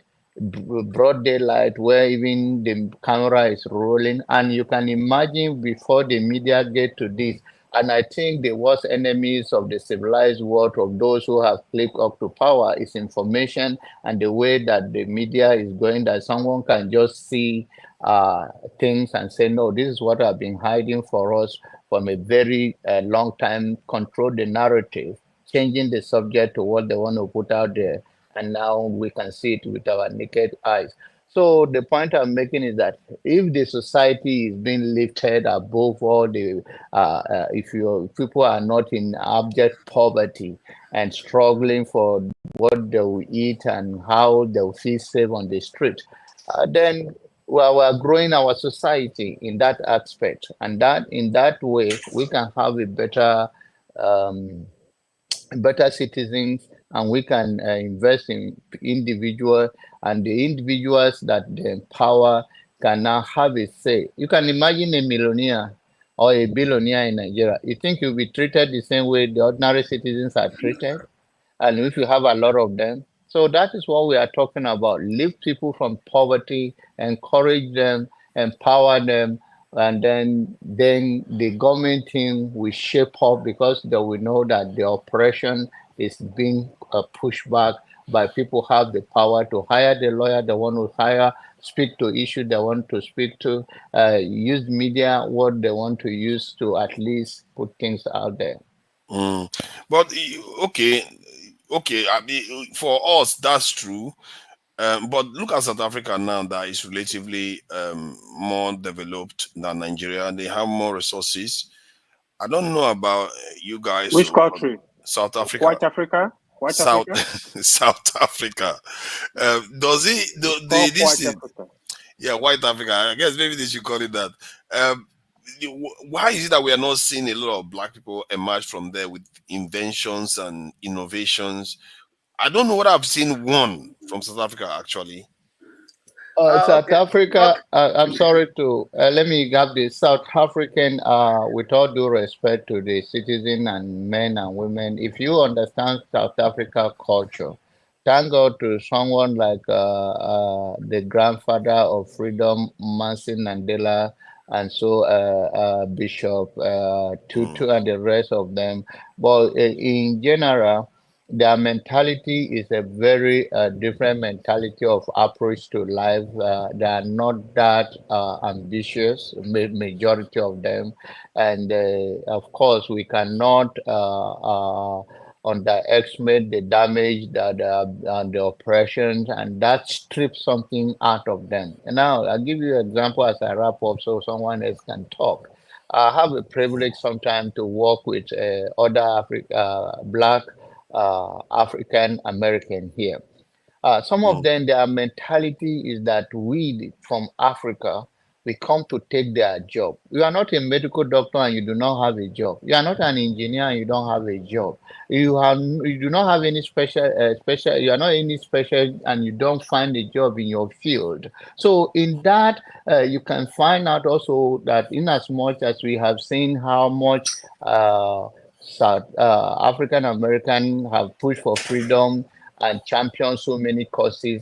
But you can see the low level of them is very few of them that push and look at us as a brother and look at us that we are all looking for better life. The other people, they look at us as their enemy. They don't even look at some white people can even relate to you more than they can relate to you. They look at you like you do them something or you come to take. So they are not all of them. And then I told them I went to a barber shop and he said, I love Nigeria. I say, why? Say because you guys know what you want. When you come, you know you come to look for money and you want to do this. But we somehow in this system we think we are our sister. I say, yeah, it's good to know because that is the whole truth. I used to be in Nigeria where Ghanaian has something to do, whether they are doing tailoring or they are teaching. But while other Nigerians are complaining that there's no job. True, true. So, but then, is that the reason why they have not innovated? Because is it something within our black culture? Because you see that in No, African American culture too, where I you don't. don't necessarily see a lot of inventions coming out of there. No, forefathers. I don't think that's the reason, right? What is it? Uh, l- Let me for Africa. Let me just put it like this. If you look at inventions, Africans are so very much involved in invention all over the world, but you might not hear their name, right? Let me take example for like Nigeria now. Or okay, maybe put it like this. Actually, the private sectors are the drivers of invention, right? So, for example, I didn't see the video. I didn't see the video you played, right? When I was growing up, there was a guy in Benin that built a helicopter at that time. It was in the 80s. I don't know what happened. It was designing it in Negosa Grammar School. At that time, in the Benin guy, you understand me? So people have been trying to do something, but one, there's no support from the people. Now I will not put the blame on the government because the government does not see everything. You understand me? If now, for example, now I can give you there's a meeting that takes place every day in Germany, Berlin here. What they call it, startup meetings. If you have an idea, you can go there. You understand me? Throw your idea. From them, somebody might be interested to invest in that idea. There are so many ways that you can raise funds for your invention. People will invest in it. There are so many angel investors or something like that online and everything, you know. But in the Nigerian rich people, the millionaires, they're not interested in investing in all these people. And in foreign countries, these are the people that invest on these people who has ideas. When they see the idea will bring them money, they invest on it. They invest on it, and then they push that idea and try Yeah, to. sorry. What I was trying to ask was, why is it that we don't believe in it? Is it because we don't have we've not seen it work very well before? Is that why we don't support them? We don't believe in ourselves. Hmm. We don't believe in ourselves. That's the biggest problem. So I before I came here, I heard when we were talking about, we are showing photos of the African stars or things like that. You understand me? Musicians. You know, you say we're not seeing the black, even in America, I don't see the blacks. You understand me? They are all there. You understand me? Let me give you an example. The beats, the headphone for the beat from Dr. Dre. You understand me? It was very successful, and it was people was going for it and everything. But when it was approached by Macintosh Apple, he sold it for some billions. But today, you know that business, nobody talk about it again anymore. Yeah. That is the way they bring money to entice you to kill what you are trying to set up. And company does it a lot. All big companies, multinational companies, they do it a lot. They kill the small companies who are trying to come up. They buy them over. They buy their product, and the only day that report, you hear that names. That product, they kill that product. Don't hear the name anymore. You understand me? So in Africa, because we don't believe in ourselves, that's why we are not investing. You understand me? For example, Enumelu always make advert that he has sponsored, give 5,000. He has trained people, give them 5,000. He has created a job. I don't know the job he has created. I don't know that the advert is put it on TV. I don't see. I don't know. But you see people. Okay, there's a guy that developed a power generator that uses water in Nigeria. There. Yeah, but I don't see us. We're still buying petrol. I don't think it worked too. No, why Blackstone? Anybody to sponsor him? Yeah. Blackstone, you said something. Say black people don't believe in themselves, or we don't believe in ourselves, or we don't trust ourselves. Which one? Both goes together. We don't trust ourselves. We don't believe in ourselves. If someone do not believe in it, I think we should put it in a different context. If you don't believe in yourself, how do you manage to be creative and to that level of innovation? No, not individually. You understand me? For example, if now you come out with an idea and invention, maybe now I may have the resources to sponsor you to do it. I don't believe in you. I had that doubt about you already. That maybe if I invest money on you, what will be the consequence, or what will be the outcome and everything? I think with the global knowledge and media and every knowledge, I believe right now that if any investor or any knowledgeable somebody that want to invest on anything, see any Nigerian doing well on media, and they can actually, from their country, they can hire them or help them in any way if they will need to invest in them, even take them out of country. And that's why people say that the best of us are in abroad. Yes, Jonathan, where I was coming, that when it comes to invention, you understand me, you have to be able to prove yourself that what you invent. For example, right, you can come up with an idea and patent it. There's a patent organization. When you have a visual idea of that something, you can design, you can write it and everything, and send it to that organization.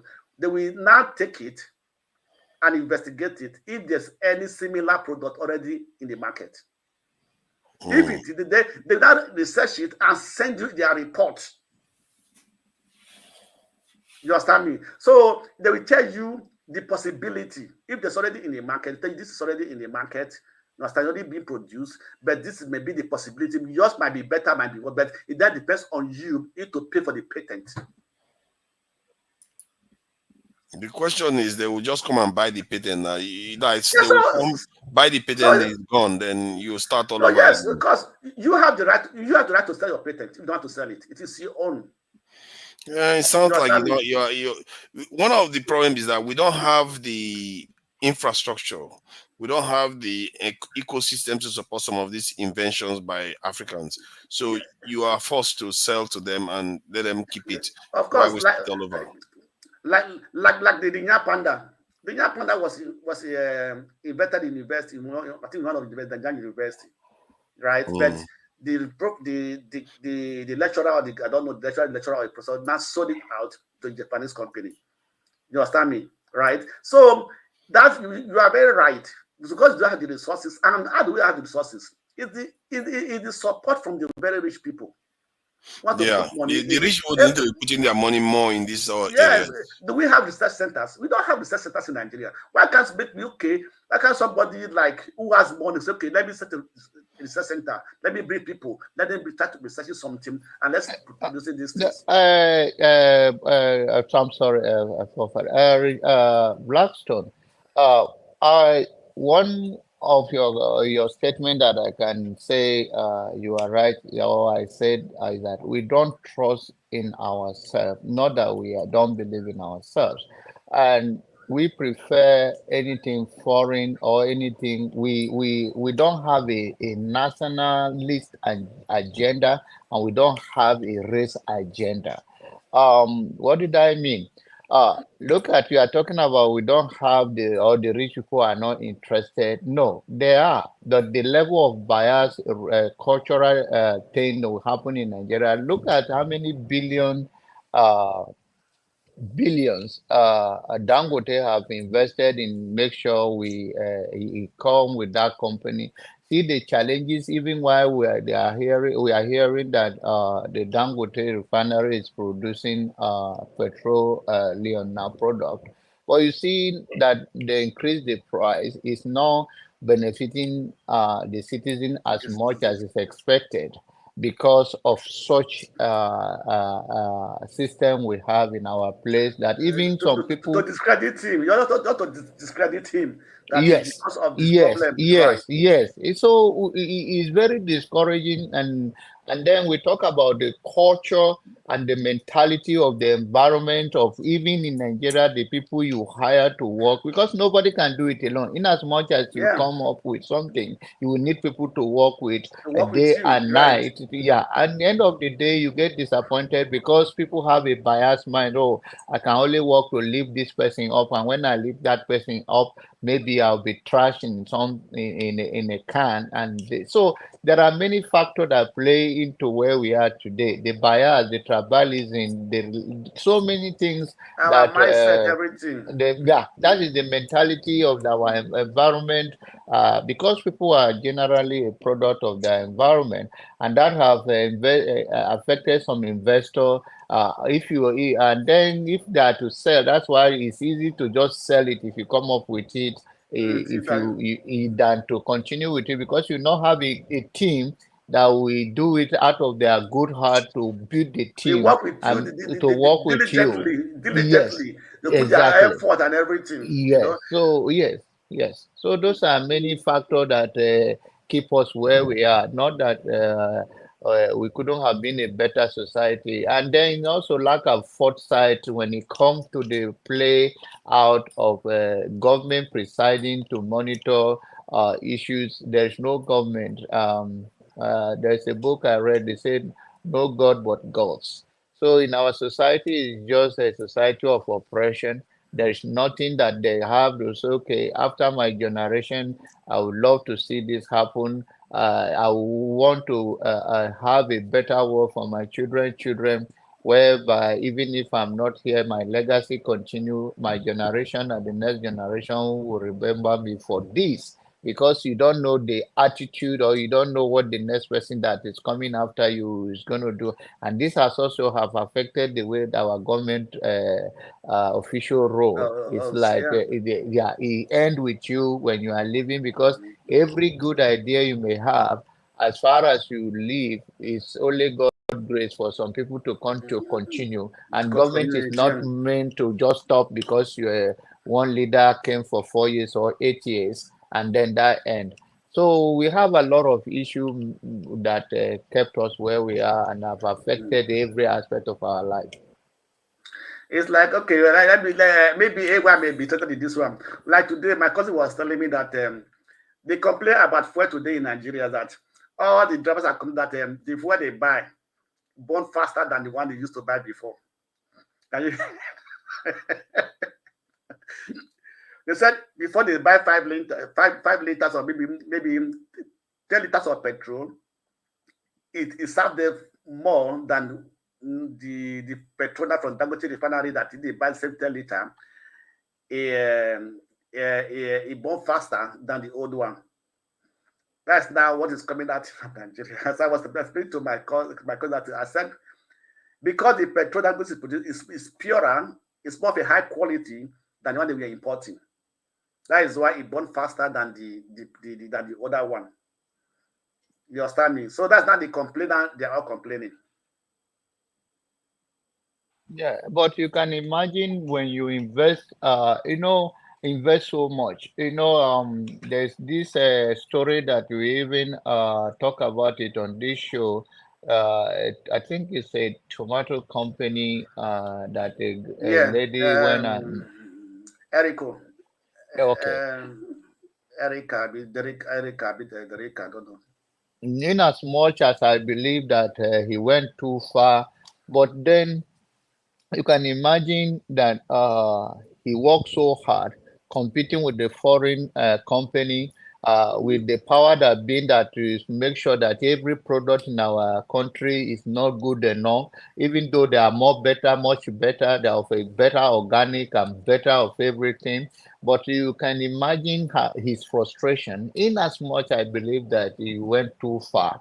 But then you can see you are battling with the foreign interests who want to sell their product in our market to, and then you overcome that, you overcome the corruption. Maybe you went through so much to make sure your product, and then you put so many countless years to make sure your company come to where it is, and then you see that someone come and just tear it down for one reason, even if it is a mistake. Of course, it is stated on that level that there is a sugar, which if you think you shouldn't take it, you should now buy it.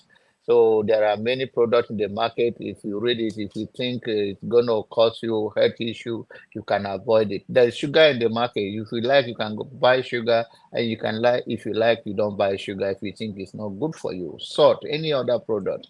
So the point I'm making is that it's a lot in our African space, in Nigerian space, that kept us where we are, and I don't see the end to it anytime soon. But I believe that people will continue to push, and then we will educate our people, because they come with a mindset. Whatever you do in Nigeria, they will find a way. You will find a gullible one who will justify it and all of that, instead of pushing against it. Or if somebody do wrong, one wrong now is like, okay, everything is wrong, and that is not how real lives work. All right. Father. Yeah, I want to close out because it's 3 hours sessions has been mandated by popular opinion. So you wanted to say something? No, it's someone that was asking why is the cost of PMS not coming down? Um, Because that's a very good question, actually. No, Because this is the reason. Black This soul, is let people talk. never talk. you know, I do like. You ask question, and I want to ask question. You know, the You ask black question, the you way ask black. question. You know what? I want to Too answer your much. question. Even me, I'll be quiet for like You know, 30 minutes. you know, both You've of been you are talking since two yesterday men, now. right? You have You're been talking arguing since with each other. yesterday. Let You have been people talking since speak. yesterday. Hold on, hold How on. many people there here? Oh yeah, I'll talk. Somebody make a shut up. I think the federal government is a kind of looking to offload the subsidies under the name of Dangote, just as it's actually reflecting what Nwachukwu is asking, isn't it? Because he's asking Dangote's price is on But and the price is but going up.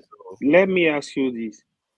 You remember when they removed the subsidy, when the price, you remember how I kept telling you there is still subsidy, there is still subsidy, they are lying. Yes. That day I remember you say, I don't think so. I said there is still subsidy. You see, You mean the I biggest actually said I problem, don't think so? I've been arguing for a long yeah, time you that actually said the there was subsidy a is time there, that when they this thing created the problem. started, right? I kept arguing with people. I said, don't listen to these people. There is still subsidy. Oh, This thing is if just it was the first common time, if it was mathematics. the first time, the reason why I Yeah, said there was no subsidy is because that time yeah, the currency hasn't gone back. yeah. Because what they do, right? They just mess with people's brain. These people don't have respect for Nigeria at all. They don't have respect for Nigeria. It's just sad because again, It's clear sabotage now because when they remove the subsidies, the price should have been because naira was around to the dollar was around 600 or so officially, so that would have been a price for petrol per liter. But because see this. they floated the currency, all hell broke loose. Forefathers see this. Now, even though federal government want to put subsidy on petroleum now, with Dangote producing petroleum, you know how many liter of PMS is going out. You know the differences to balance Dangote. Because the main reason why they said they removed it for subsidy that it was like an avenue for people to steal money, right?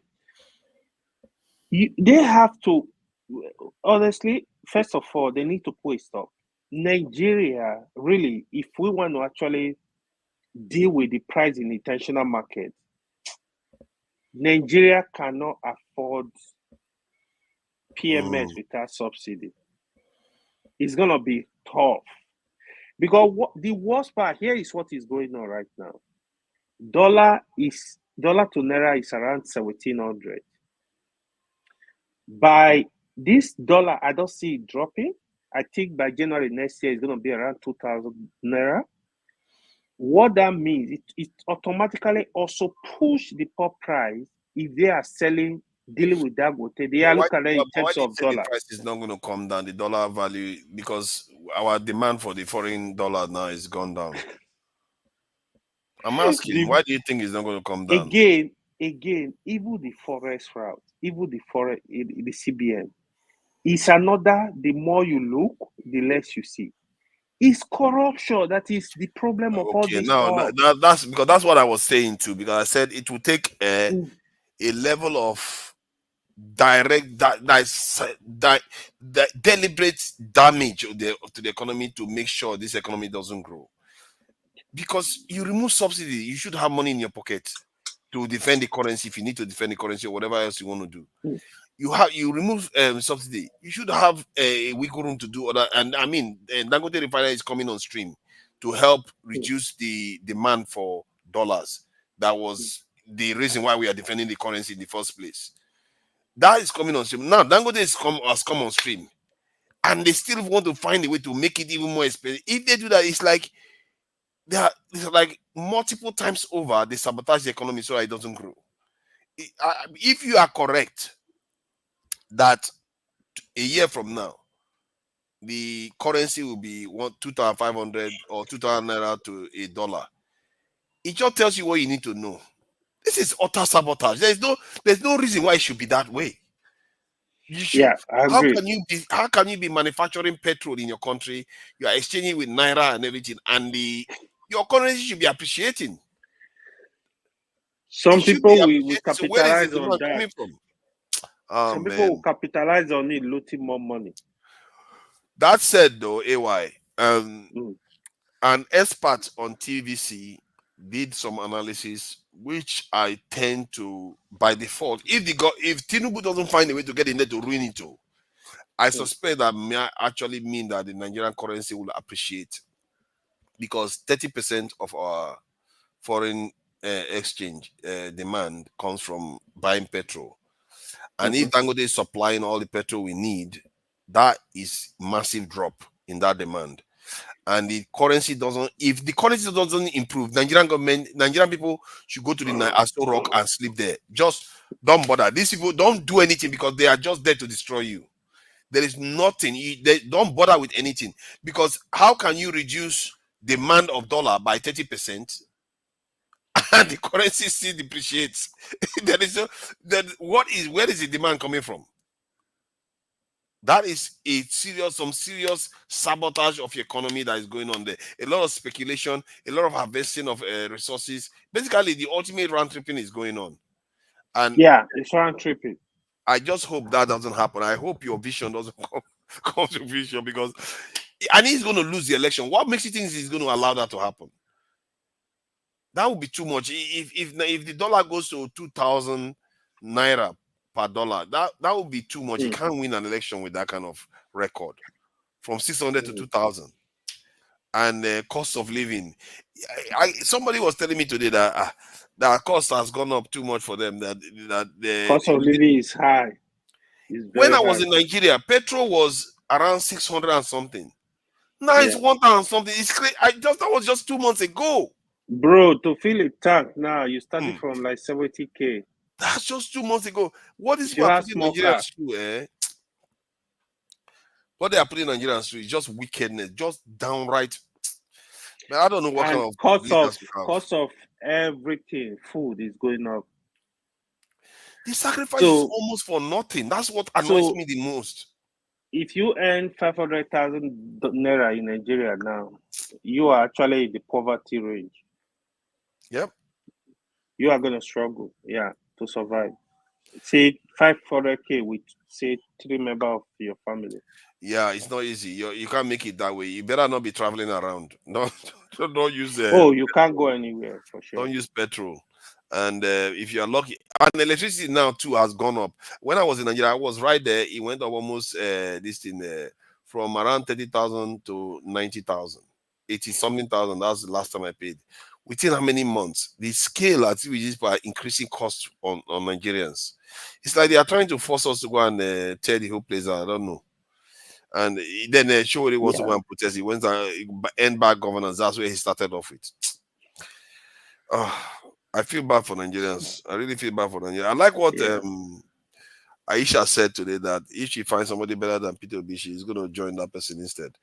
Period. That's the way to go. We don't have good leadership. Nigeria doesn't have visionaries that are going to really sell a vision of the country, in a compelling way to the people, so that the people will sign on to it. It's just sad. Just I don't know, man. This type of cruelty at this time. Our president has leverage now. Our current president has leverage there, because with the dynamics going on in the world, he should be able to negotiate that. You know what? We should be able to have a little bit more flexibility. We should be able to control our, market stuff to our neighboring countries. We should be able to allow to do certain things. But I don't see that happening. I just see him sitting there, looking for every opportunity to sabotage the economy. Like, whenever they see anything positive wants to happen, they spoil it. I'm telling you, if the Nigerian currency doesn't appreciate by this time next year, Nigeria shouldn't bother. Tinubu government will never do anything to help them anymore, because that will mean that even when Dangote refinery is there pumping up petrol and we are not getting demand for the dollar, and it's dropped, that the demand for the dollar has dropped, that somehow they found a way to make sure our currency doesn't appreciate. That, oh my God, that would be like voodoo. No, voodoo is just too respectful. That is just diabolical stuff for me. It's just downright wicked. Your leaders are not there to govern for you. If that happens, those your leaders are traitors. And Nigerians, I'm telling you, whatever happens to them, they've got it coming, because that's just that. Right now, Nigeria economy should be heading to $1 trillion economy. All Tinubu needed to do was come in, remove the subsidies, wait for Dangote to come on stream, sell to Dangote in Naira and this thing, in this thing, Dangote in Naira, and get it back in Naira. And then the demand for the dollar will drop. You don't have to defend the currency anymore. You already have a few bit of billions that you used to pay subsidies. The Nigerian currency will be around 600 naira per dollar. Nigeria, the economy would have shot through about 700 billion dollars by now. That is just those two major things, not subsidy removal and Dangote refinery. Just those two alone is enough to do that. But what have we got? We've got around maybe $250 billion economy instead. You almost have the economy in GDP, and we've got a dollar that has gone out of control. He didn't need to do anything. No, he could still steal money. Oh, you see, the truth is that even if he wanted to steal money, yeah, let him steal money with Wando and all the rest. But all he had to do was not sabotage the economy, and he still did. Man, Nigerians, they don't deserve these people. They don't deserve mercy when the time comes. If they keep carrying on in this thing, next year, Dangote refinery has been selling petrol to Nigeria for 1 year, and the currency still hasn't appreciated. If they cannot run an economy like that, there is no economy they can run. Forget it. They can't run any economy then. That's how I see it. Tony, we are thinking of rounding up. Thank you for joining us. I really appreciate it. I don't know whether, what do you want to come and share with us? I'm sure you've been listening to us for a bit. Yeah. Good evening, everyone at the platform. Thank you, those listening. Yeah, I've been listening. I just came in. Just a few comments I want to make. You seem to be suggesting that the main problem of the economy lies within just the refineries alone. I think if you look at the quantum, Dangote refinery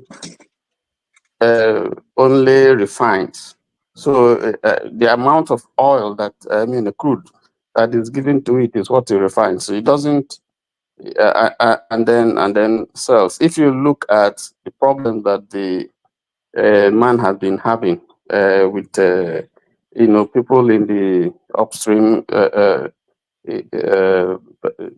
independent marketers, you would see that it appears that there's some sabotage, some conspiracy to frustrate what the man has done.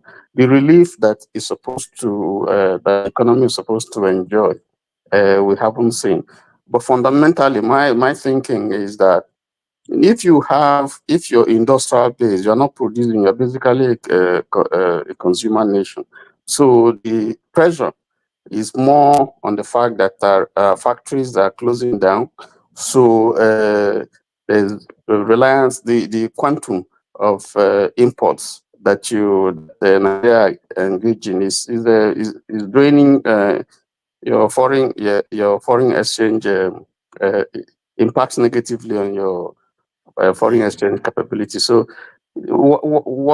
how much can Dangote do? If you have been reading recently, you see that Dangote appears to be making a foray, trying to cut alliances with. I think there was one of the leaders in the Caribbean nation who came, to see how Dangote and the refineries in. In fact, it was representing the Caribbean group of Caribbean countries to see how Dangote, they can work together with Dangote refinery to see how it can impact. I saw that. I saw the young man. He looks young. Yes. So you see that his focus is more now, to service foreign, particularly the Caribbean nations, because there, I think the kind of politics that you have vis-a-vis that you have in Nigeria will be minimal. So the Nigerian problem actually is just a conspiracy of people who are benefiting from the state of rot that is in the upstream and downstream petroleum in sector, because once they know that once that situation is addressed, then they're going to lose. So the cabal is strong, and if they can frustrate Dangote, they don't mind. So I think we should look more, not just on Dangote, because Dangote is just one subset in the entire equation. Our industry's capacity utilization, companies, big time, multinationals are leaving Nigeria. And what it means is that if they close shop, then where would Nigeria get all the services that are provided? They're going to get them from abroad. So there's going to be pressure, continuous pressure on the naira. And I think that's the critical issue here. Thank you. Thank you. I really wish we know how to drill crude. I don't know why we have crude oil, but we never really got the idea of how to drill crude. To be fair, can't even get a refinery working. But I wanted to ask you one dodgy question that I've been mulling over, and I don't know what the true answer is. Maybe there is a reason why it's not answered yet.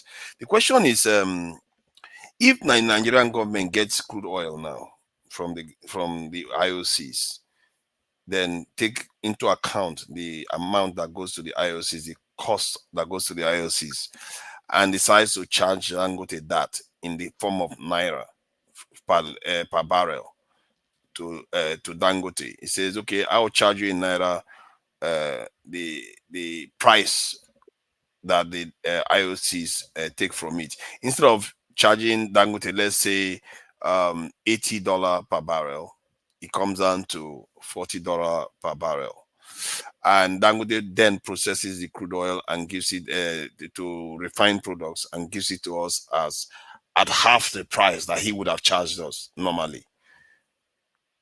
Who loses out from this transaction? Because I feel like something is missing. But is there anybody that loses out?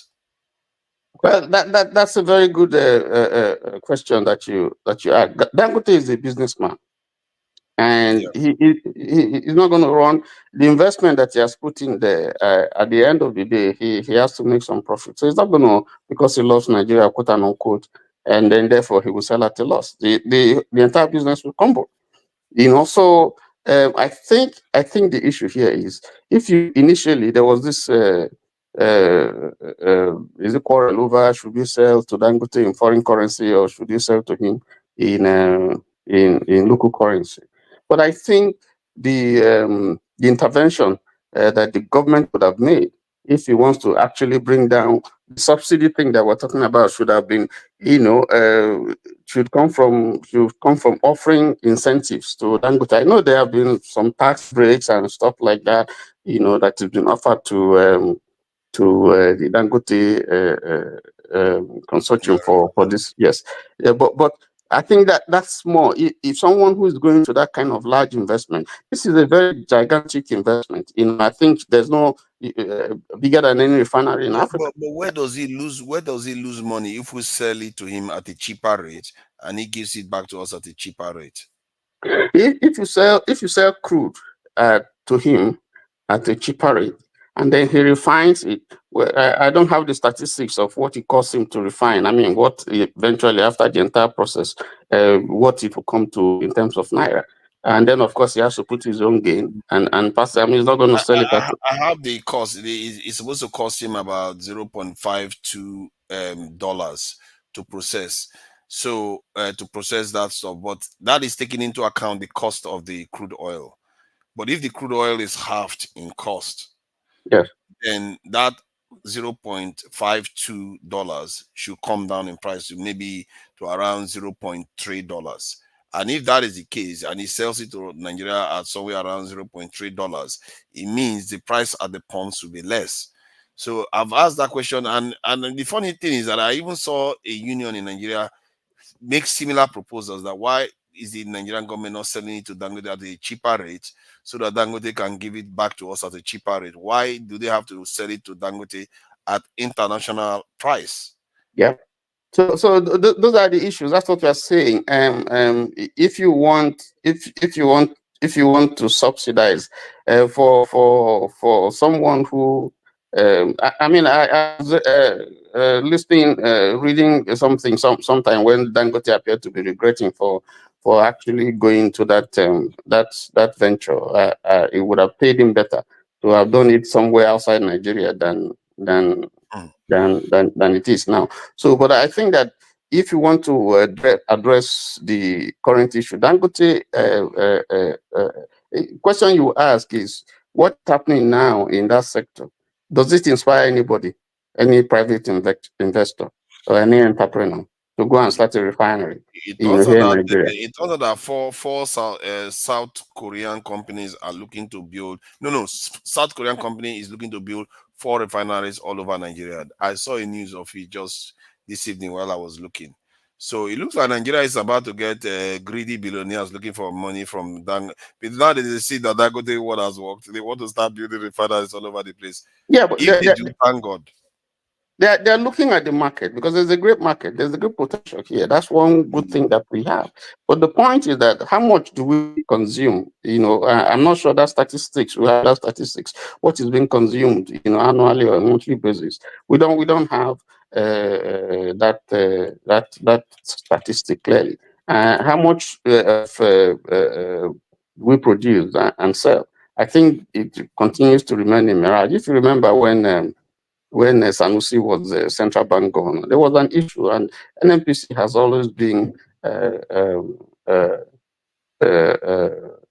its operation has always and how much it sells and all that has been shrouded in mystery. So I think the if we really, in my opinion, if you want to address this whole thing, someone has to come out who perhaps that's why Buhari was the petroleum minister and the president is still the petroleum minister. You have to strip NNPC naked so that we can see, there has to be a strong wind to blow so that we can see the aims of the chicken. Right now, there's so many things that are hidden about NNPC's operations, how much they sell, how much they are owing for, nobody wants to go into that area because heads probably will roll. And so once that mystery, call it an NPC, is if you have someone who is determined to see what's going on there and make sure that best practices are operated, then we begin to address the problem. Because I think right now everybody who ventures to go to that area, ends up being off. So I think that's critical because that place is thinking, and you really need someone who would come and who would have I'm looking at the word now because it's a do or die thing. If you go into that, there's strong cartel. Can you imagine? We spent almost 20 years or more trying to get one refinery working. Now suddenly everybody wants to build some now. Yeah. From if this one is true, they want to build 4 refineries. Why not 1 or 2? Suddenly you want to build 4. Where have you been all this while? All these consortiums. I don't understand these people. We'll be looking for Nigerians have been crying, looking for refineries everywhere. And now they want to build 4 refineries in Nigeria. And Nigerian government is the one working with them. So I don't understand. We have 4 refineries. Why are they looking to build 4 refineries again? I don't know. If you look, you see that some people prefer to go and build refineries in Niger, in Malta, and so on and so forth. And so you send the crude there. The politics is reduced because you send it there. Some people are fingering Nigerians as being the owners of those refineries, but it's easier, if these things work out, if they can work outside. Why are we having problems here internally? You can't. The issue of repairing the refineries. It's not just that they are old, but you can't have the government. Oil in so many places is in some places is a blessing.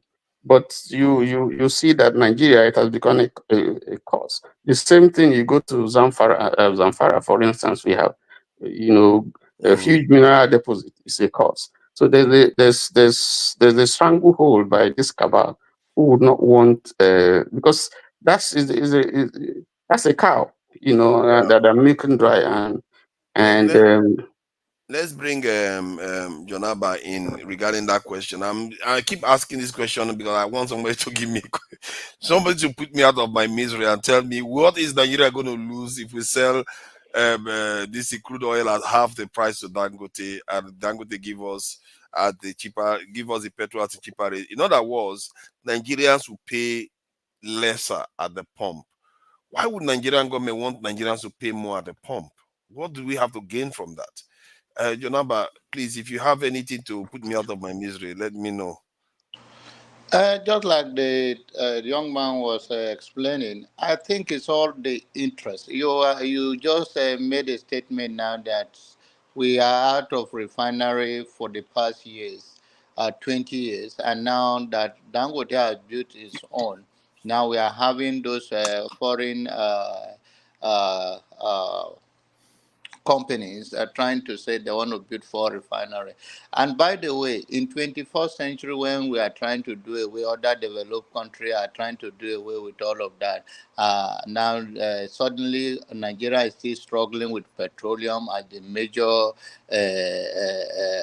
source of income and services, whether it's to their generator or to source of what in 21st century, where money cars are going to electrical and hybrid and all of that. But it's to tell you also how backward we are in the terms of comparing with the developed world and how we arrange our economical setup on what base and why in any way that where we are at this particular time that fuel is the only thing that ordinary Nigerian can benefit in one way or the other. Whether your children from remote village go to school in town, they enter transport, they use fuel in that transport. Whether whatever you do that you can say, even if you do not even have ID or have any form of identification, but you are in Nigeria in any remote village, as remote as you can, that you may not even need fuel, you may not even have generator or even have to enter any transport. But in one way or the other, petroleum product will serve your interest, whether through your children and serve the economy. But now Nigerian people, I don't know, I think it's bigger than what we think. I think since they know that our thing, all our budget and everything, apart from the money the people in diaspora remit to Nigeria, is depend on crude oil. I think there is a secret, and then the greed of Nigeria and lack of futuristic idea that they have kept us so long. I think that is the only reason I can say, oh, these people are just deliberately doing it, or they just don't know what they can do, or there is a power that is trying to control them beyond their control, because we are easily compromised people. Yeah, thank you for that. AY, what do you think About what? about whether if Nigerian government gives Dangote the crude at half the price, and Dangote processes it and gives the Nigerian government the products at half the price? Um, is anybody losing out in the transaction other than Nigerians paying less at the pump?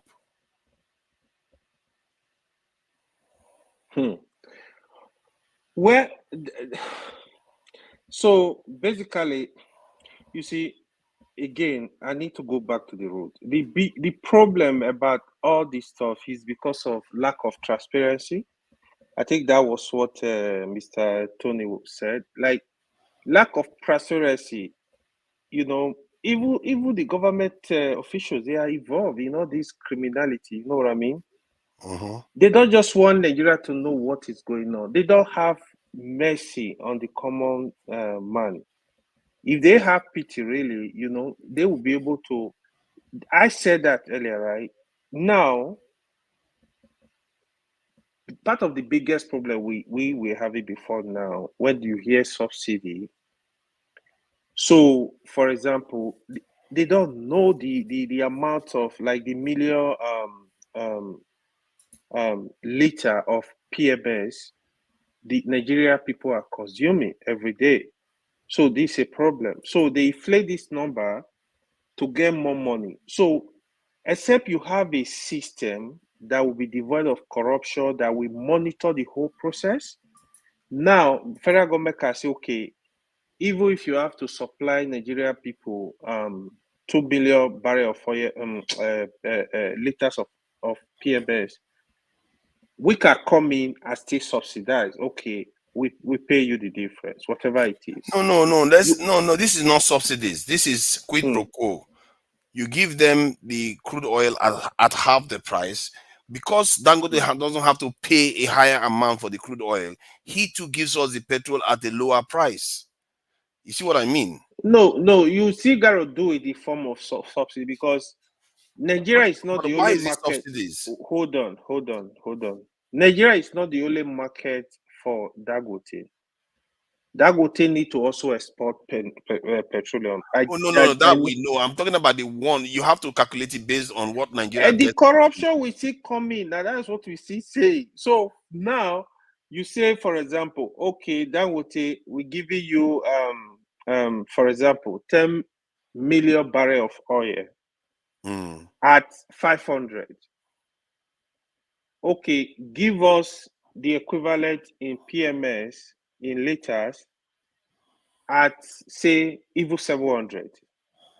Then now the corruption we see coming. You give room for corruption where there will be some. Don't forget, it's Nigeria you are dealing with. There's some kind of arrangement and say, you know what, Dangote is supposed to return back, for example, say 25 liters of PMS.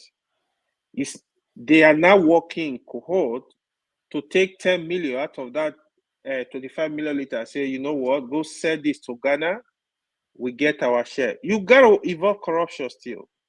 The best way is let Dangote deal with his business. Like, okay, Nigeria, this is how much we sell our crude oil. Let there be transparency. We give you the crude oil.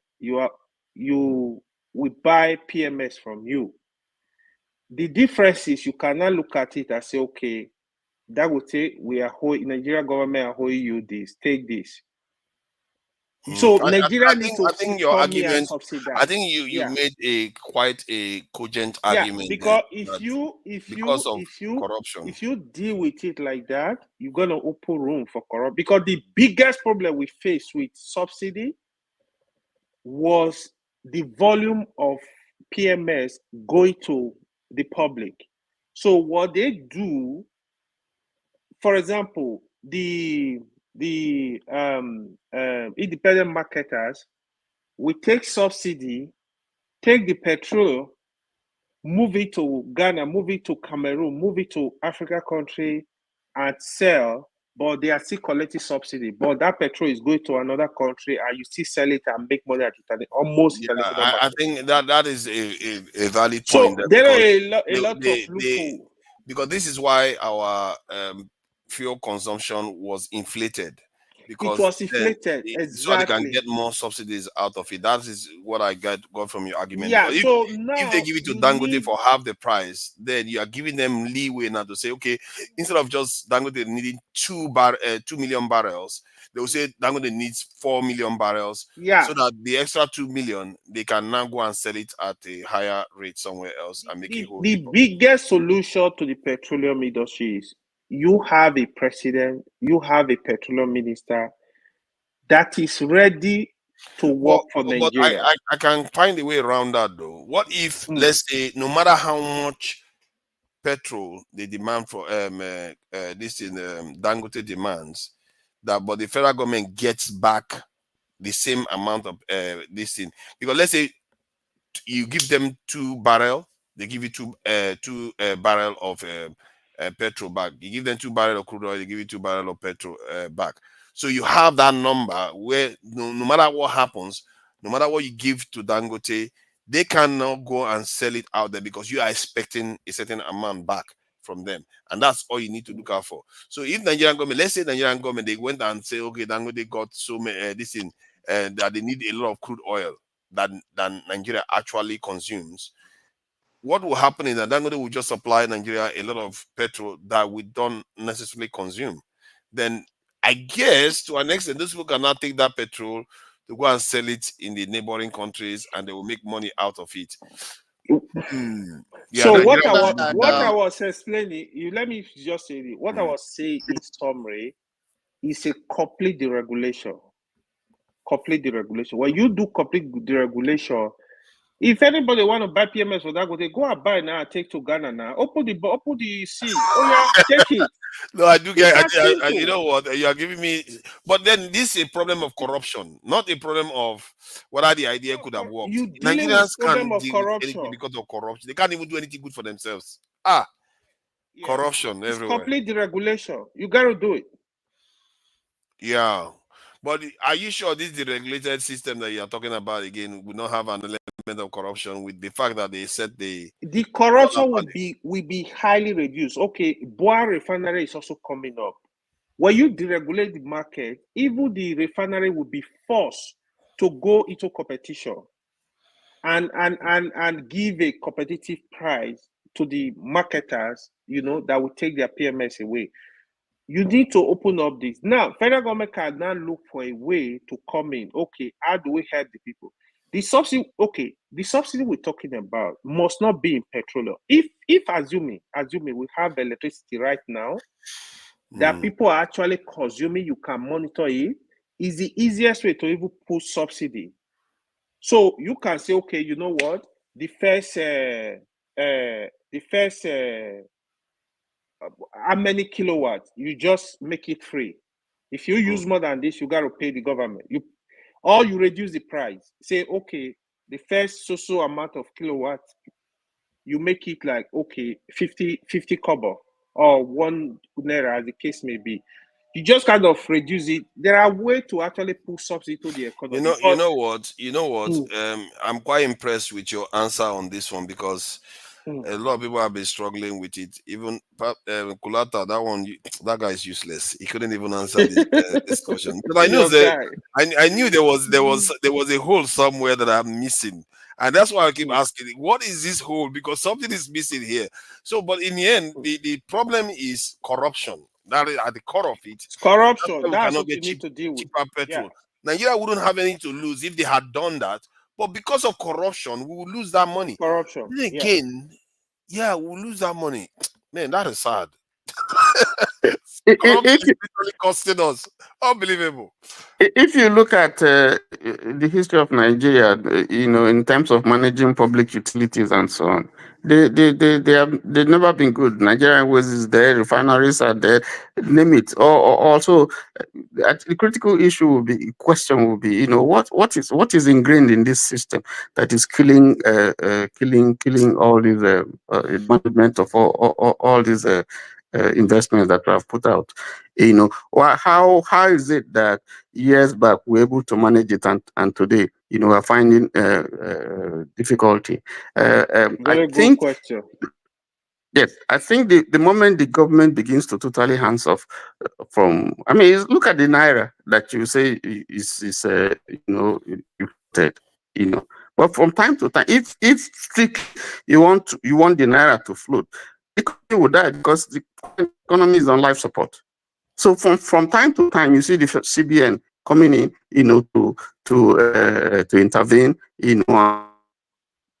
That's purely speaking. That's not floating the naira. So what I think is, if we think that with the coming of Dangote refinery, then all our problems solved. That would be an illusion, because what's the how much can it do in terms of addressing the problem in that sector of the industry? So I think there are critical questions, and like you said, the last speaker said, much of the problem is actually that the system is not operating transparently. There's so much that we don't know. There's so much they don't want us to know. Yeah. And if The more you know, the more if you want to know too much, then your life is in danger because you must Yeah. short. That's a very critical industry. But should our economy should we be at this stage still be talking about petroleum as the mainstay of our resource? Can't we? Haven't we had 64 years? Haven't we had enough time to look at how we can diversify, and look at other options, because if we can demystify what the problem in that sector, then things will be better. So I think the management, again, leadership is critical. All said and done, it goes back to leadership. Leadership that's visionary, leadership is brave, determined to tackle, the mess in that sector and get Nigeria going again. Man, I think I gained something here. I was looking to close the show early, but I'm glad I kept it open. Three of you have done me justice, have educated me a little bit today. See, this is why I like doing this, because sometimes you can't you try, you can't have answers to anything until you ask people, ask genuinely, and I've learned from all you guys have said today. And man, I'm kicking myself. I'm thinking corruption is the only reason why Nigerians can't get petrol at a cheaper rate. Now we don't have to pay for it. It would have been free, but because of corruption, we can't do Let that. me say this, We are not allowed. Let me say this.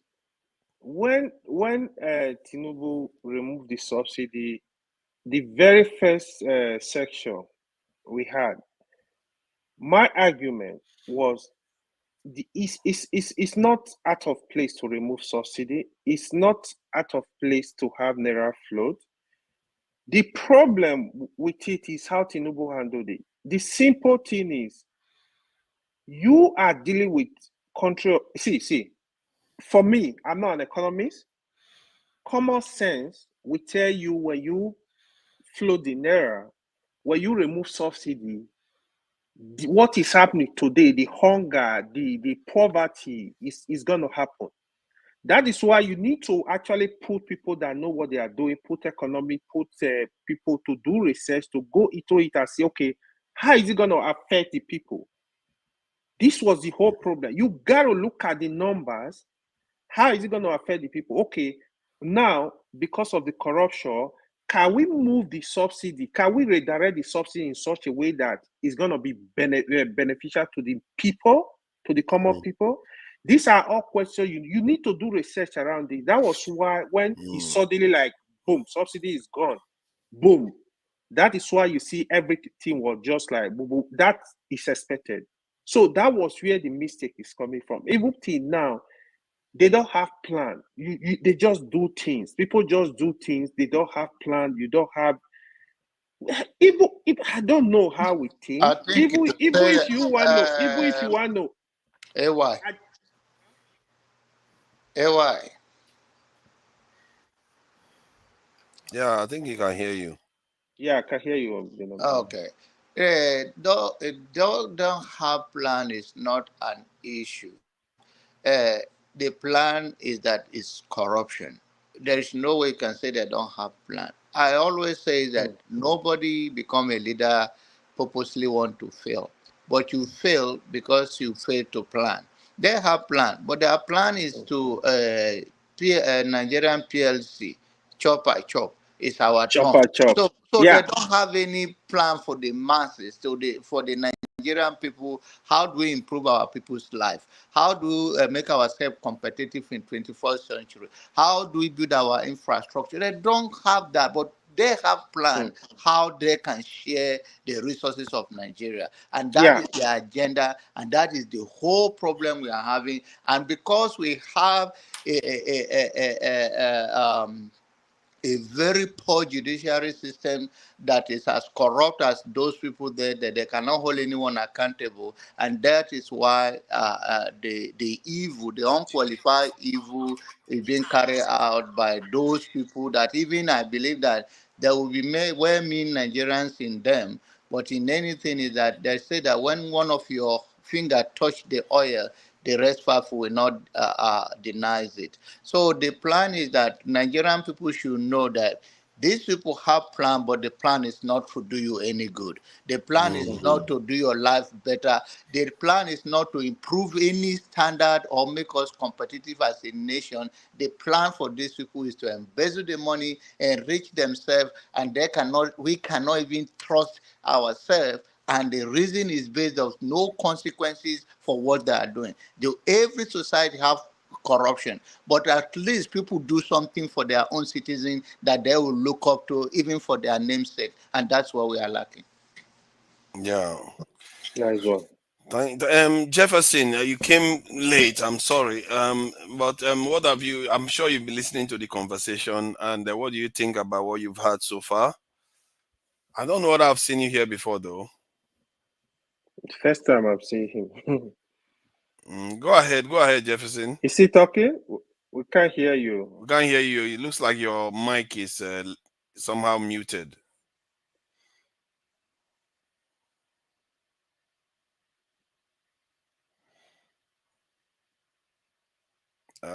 Say something. We can't hear you. Let me see if I can see you, but we can't hear you. Can you hear me? Yeah, we can hear you now. Loud and All clear. right, sorry for the breaking. Sorry for the breaking transmission. Actually, what brought me here was the caption of the discussion. Well, it's a very, very, very, very deep topic, saying that does our Nigerian culture actually hinder our scientific and technological development? You know, over the years, in fact, let me just put it this way: from inception, from time immemorial, I think the issue I have is identity crisis. How do I mean? It goes like this: our parents, our grandparents, our ancestors, they did what they knew, right? And they passed it down to us. And unfortunately, they just told us things and we just went with the flow. And we didn't know how true they were. And the embarrassing thing was, later in my life, I began to realize that what we're being told were little true and not true. And it's a problem. And so what we are facing now is the fact that we are in a society where we are growing, we are doing whatever we are doing, but we don't have a sense of who we are. And I think that's the fundamental problem. And because we don't have the sense of who we are, that's why both leaders and followers are doing whatever they feel they like. No sense of direction, no sense of collective values. If you watch very carefully in other countries like India, China, and all of that, look, they love the technology that they see in America and other parts of the world, but they still embrace their culture. Is the same with us? No. And even what we are holding on to, there is a question mark to it, because yes, we might be holding on to new religions today, but there is a clause and there is an abuse. So right now, I will say in a summary, because I know we don't have time, I think we are just operating in a state of confusion. And these things cannot be correct overnight. But what we can do is to rewrite the wrongs and see what do we need to correct on a fundamental now, because right now in the Nigerian state, you see what we are facing now is basically corruption, of course. And if you look at that topic, it breaks down into so many things: tribalism, religious sentiment, here, everybody just doing whatever. And right now, I don't know. So I just wish that whatever we are discussing here, it can actually take effect, you see. And as we discuss this among ourselves, we need to also, at least we own we own within our circle to correct the wrongs that have been made. And I mean, bring the society to the other level. So we have a lot of reorientation to do. I don't know if I am making a lot of sense here. I think you are making a lot of sense. The fact that you came in regarding the very topic, I think, is the first positive thing that you did.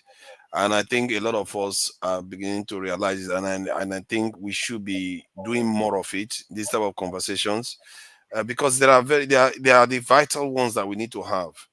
It doesn't mean that we are throwing our culture away, but we have to learn where to separate it from and advance ourselves to be able to live in the world of the current meet the global challenges that we are Exactly. facing. So Yeah. I really appreciate your coming in and talking on this. And I can see you resonated with the topic, and that is important. That is where it starts from, and we need to be questioning everything. I said it before. Every single idea needs to be torn to pieces until it's able to stand on its own. Because Yes. if it's a solid idea, it will stand. So question everything. And I really wish our culture doesn't have this thing where we have sacred cows we don't question, and it's about we make it about personalities just because somebody's questioning somebody's reasoning.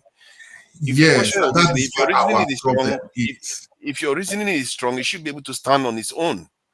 And I don't think anybody should be threatened by questioning at all.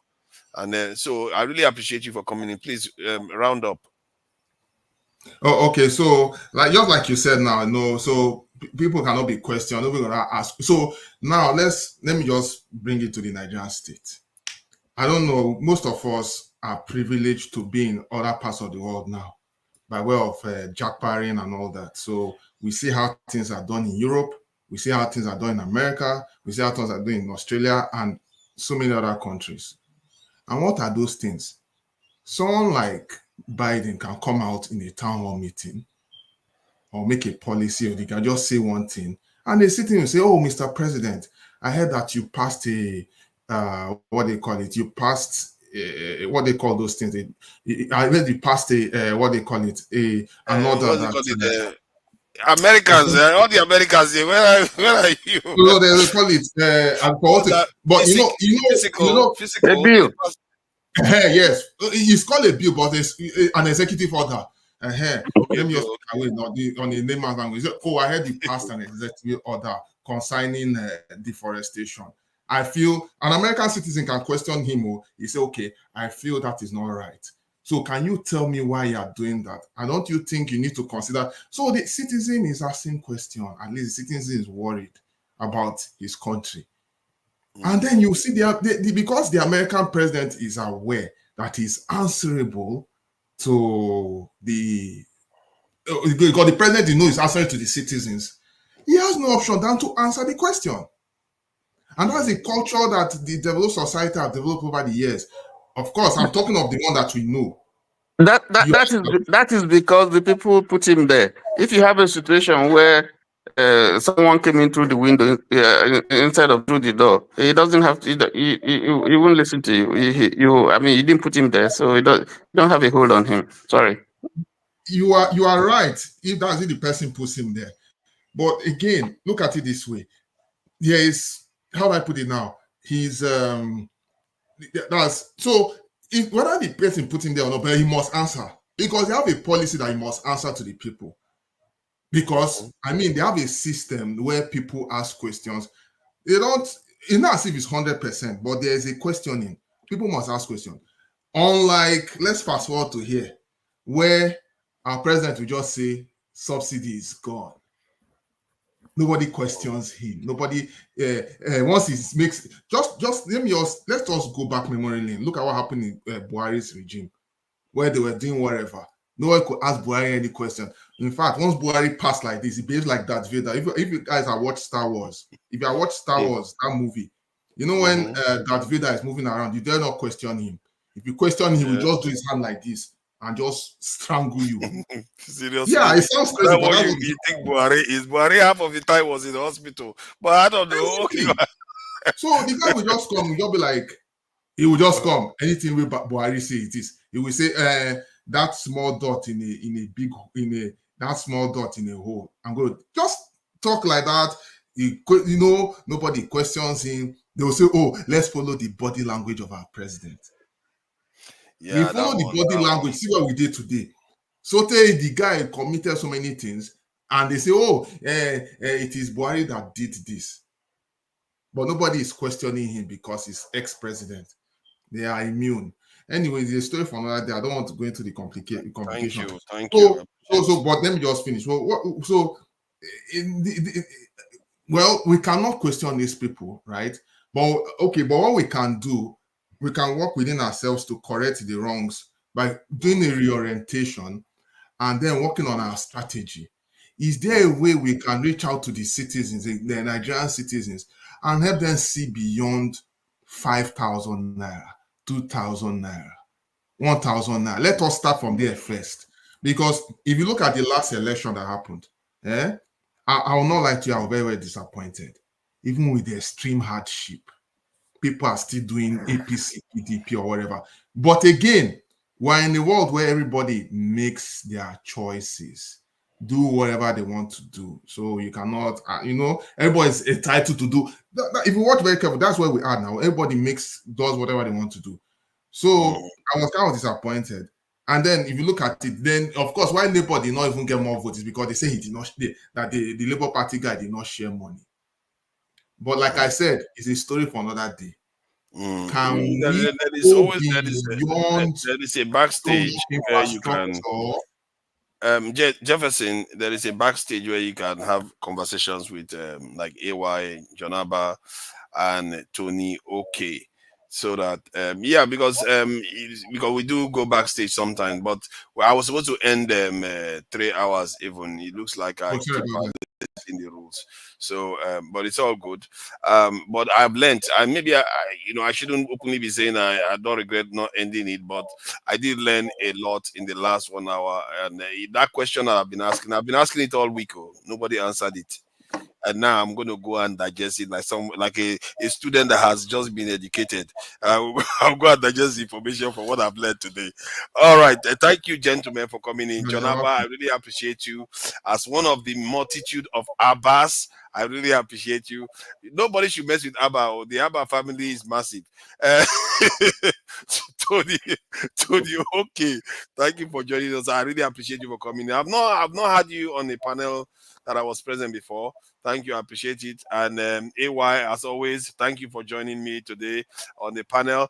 And Jefferson, I appreciate you. Thank you for coming in. Let me say some goodbyes to the ones on the chat. Boom, boom, Ray. Boom, boom, Ray. You are bad belly. Forget it. This one, that one are bad belly. Ray. AB, I see you there. Thank you for joining us. Fosa Akembo, I see you there. Fosa Akembo. Tope, I really appreciate you, Tope. Thank you for joining us today. Christian, I see you there. Thank you for joining us. I won't be able to say everybody's name, obviously. Till next time, I hope you all have a great week ahead. Have a fruitful week and a creative one. Very, very important. We are creative and we all have something to learn. And by the end of the week, you let us know what you have learned in the week. And obviously, we need to try to help our people as much as we can, because we definitely do need it, supporting each other. Thank you very much. Till next time. Bye.